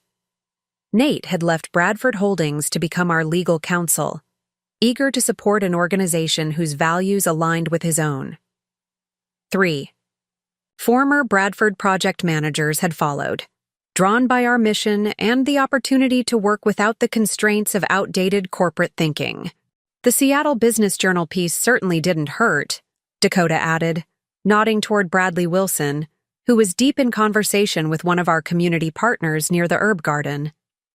His profile on Seattle's development disruptor generated investor interest from as far away as Chicago and Toronto. The irony wasn't lost on me. The same reporter my father had invited to announce Richard's ascension had instead chronicled my emergence as an independent force in Seattle's development landscape. Bradley had approached me 3 weeks after the canless dinner, seeking an exclusive on what he called the development story of the decade. His subsequent article had been fair, thoughtful, and instrumental in establishing Cultural Impact Partners. Credibility. Ms. Bradford? A voice interrupted our conversation. I turned to find Lucia Reyes, the journalist whose breakfast interview had been my first step toward independence. I hope I'm not intruding, but I wanted to personally congratulate you. This, she gestured around the rooftop garden to the arts district below, is exactly the vision you described that morning. It's rare to see someone articulate a dream and then manifest it so completely. Thank you, Lucia. That means a great deal coming from you. Her profile in Innovator magazine had been instrumental in shaping public perception of my departure from Bradford as a positive evolution rather than an unceremonious ousting. I'm working on a follow-up piece about ethical development and community integration, she continued. Would you be open to another interview? I'd love to hear how your perspective has evolved since establishing your own company. I'd be happy to, I agreed. Dakota can arrange something for next week. As Lucia moved away to rejoin her colleagues, I caught sight of Uncle Leo near the rooftop edge, deep in conversation with an elderly woman I recognized as the director of the Seattle Preservation Society. He had become an unexpected but valuable advisor to Cultural Impact Partners, his decades of industry experience complemented by a genuine passion for ethical business practices. You're 10 o'clock, Dakota murmured discreetly. New arrivals. I turned to see my mother and Richard stepping onto the rooftop, both looking slightly uncertain amid the celebration already in full swing. Their presence was unexpected. I had sent them invitations out of courtesy, not expecting either to attend an event that so clearly represented my break from Bradford Holdings. Excuse me, I said to Mira and Dakota, making my way across the crowded rooftop. Richard spotted me first, raising a hand in awkward greeting. He looked different, more relaxed in casual business attire rather than the formal suits our father insisted upon, his expression open rather than guarded. Vanessa, my mother greeted me with a tentative smile. This is quite impressive. Congratulations. Thank you, I replied, genuine but reserved. We had spoken only a handful of times since the canless dinner, our Sunday dinner plans repeatedly postponed by mutual unspoken agreement. I'm surprised to see you both here. Surprised enough that security almost didn't let us up, Richard said with a wry smile. Apparently we weren't on the approved list. An oversight, I assured them, though we both knew it hadn't been. The formal invitation had been my only concession to family obligation. I hadn't actually expected them to accept. I flew in from London yesterday, Richard explained. Wanted to see this arts district you've been so passionate about. The real estate publications across the pond have been covering your adaptive reuse model quite extensively. The revelation was surprising. I didn't realize cultural impact partners had international attention. Development circles are small, and innovative approaches travel quickly, Richard replied. Our London team is considering something similar for a former industrial area in East London. I was hoping we might discuss potential collaboration while I'm in town. The suggestion caught me off guard. 6 months ago, I would have dismissed it outright as either a ploy or a Bradford Holdings attempt to co-opt my vision. Now, with the security of my own established company and the distance of half a year, I could consider it more objectively. I'd be open to a preliminary conversation, I said carefully, depending on the specific parameters and ethical commitments. Richard nodded, understanding my reservations. Of course, no pressure, just exploration of possibilities. Bradford International is establishing its own identity, separate from Seattle headquarters. My mother had remained quiet during this exchange, her gaze traveling over the rooftop garden and the Arts District buildings visible below. Your grandfather would have loved this, she said suddenly. He always believed development should enhance communities, not simply extract value from them. The observation, so simply stated yet profound in its acknowledgement, created an unexpected lump in my throat. Thank you for saying that, I managed. It means a lot. A momentary silence fell between us, filled with the ambient sounds of the party, conversation, laughter, the subtle background music selected to complement rather than dominate the gathering. Is Father here as well? I finally asked, glancing toward the entrance. My mother shook her head. No, Henry is struggling to adapt to recent changes. His identity has been so completely intertwined with Bradford Holdings for so long that he can't yet separate himself from it, even partially. The diplomatic phrasing couldn't disguise the reality. My father was unable or unwilling to witness my success independent of the company he had tried to keep from me. It wasn't surprising, but the confirmation still carried a dull ache of finality. Perhaps someday, Richard offered, clearly uncomfortable with the tension. When things have settled further? I nodded, allowing the comforting fiction that time alone would heal such fundamental differences in values and vision. Some breaches were simply too profound for conventional reconciliation. May I see more of the district? My mother asked, changing the subject with practiced social grace. Richard mentioned some of the buildings date back to the early 1900s. Of course, I replied, grateful for the shift. Dakota can arrange a proper tour, or I can show you some highlights myself once I've greeted a few more guests. I'd like that, she said with unexpected warmth, to see it through your eyes. As I guided them further into the celebration, introducing them to key team members and community partners, I was struck by how different this felt from our typical family interactions. Here, in the world I'd created, the Bradford name carried no special weight. I was valued for my vision and execution, not for my heritage. My mother and Richard were guests rather than authorities, observers rather than arbiters.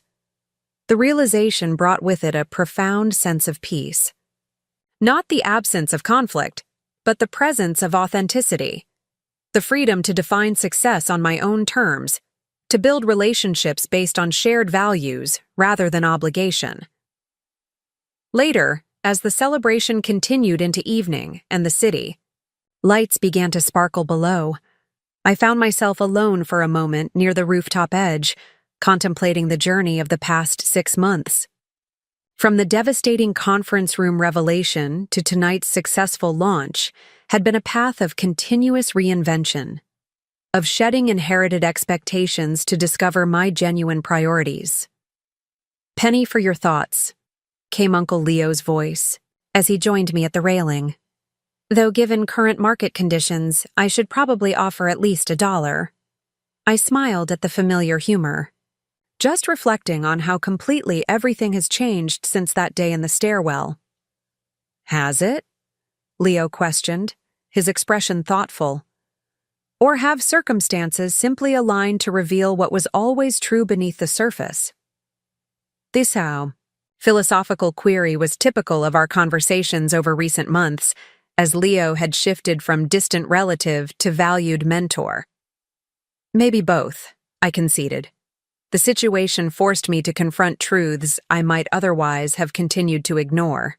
For years, about the company, about my family, about what I really wanted to build. Leo nodded, gazing out at the city skyline where the Bradford building still stood prominently among newer structures. William used to say that true wealth isn't what you inherit but what you create. By that measure, you may be the richest Bradford yet. The observation settled around me, not as validation but as illumination, casting new light on the path I'd traveled and the one stretching ahead. Not Bradford, I corrected gently.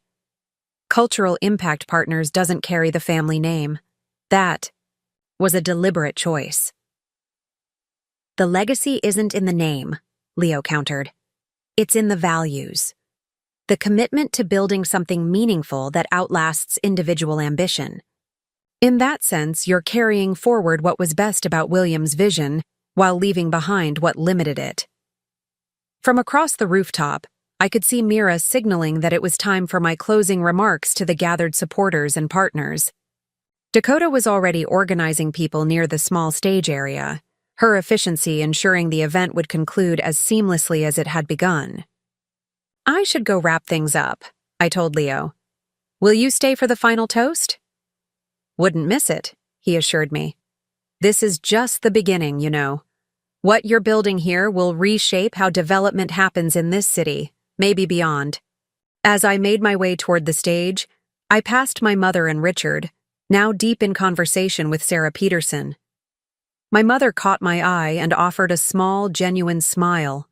Not the practiced social expression I'd grown up with, but something more authentic. I returned it briefly before continuing forward, neither clinging to past wounds nor pretending they didn't exist. The future of our relationship remained uncertain, a work in progress like the buildings we were renovating below, structures with good bones but requiring careful attention to realize their potential. Standing before the gathered crowd of supporters, investors, artists, and community members, I felt a profound sense of arrival, not at a destination, but at a true beginning. The inheritance I'd been forced to surrender had led me to claim something far more valuable, the freedom to create on my own terms, guided by values I'd chosen rather than inherited. Thank you all for being here tonight, I began, my voice carrying clearly across the rooftop garden. 6 months ago, Cultural Impact Partners existed only as an idea, a belief that development could honor history while creating future opportunities, that profit and community benefit could align rather than conflict. Looking out at the diverse gathering, from artists who would occupy the studios below to investors who had recognized the financial viability of our vision, I felt a surge of gratitude for this unlikely coalition. Tonight, we're celebrating not just the launch of a company, but the beginning of a movement to transform how we think about urban spaces. The buildings in this arts district have stood for over a century, witnessing Seattle's evolution from frontier town to global city.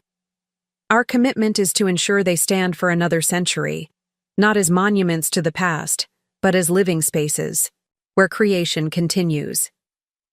As I raised my glass for the final toast, my gaze swept across the rooftop, past Mira's proud smile, Dakota's satisfied nod, Uncle Leo's knowing gaze, my mother's tentative warmth, and Richard's genuine interest, to settle on the cityscape beyond, where my new venture would make its mark in ways my father had never imagined and never valued. To creating impact that outlasts us all, I offered, the simple toast encompassing everything that had brought us to this moment. As glasses raised in response and the words echoed back from dozens of voices, I recognized that what had begun as a devastating loss had transformed into the most valuable gift I could have received. The opportunity to build something truly my own, a legacy defined not by what I'd inherited, but by what I'd chosen to create. Up next, you've got 2 more standout stories right on your screen. If this one hit the mark, you won't want to pass these up. Just click and check them out. And don't forget to subscribe and turn on the notification bell so you don't miss any upload from us.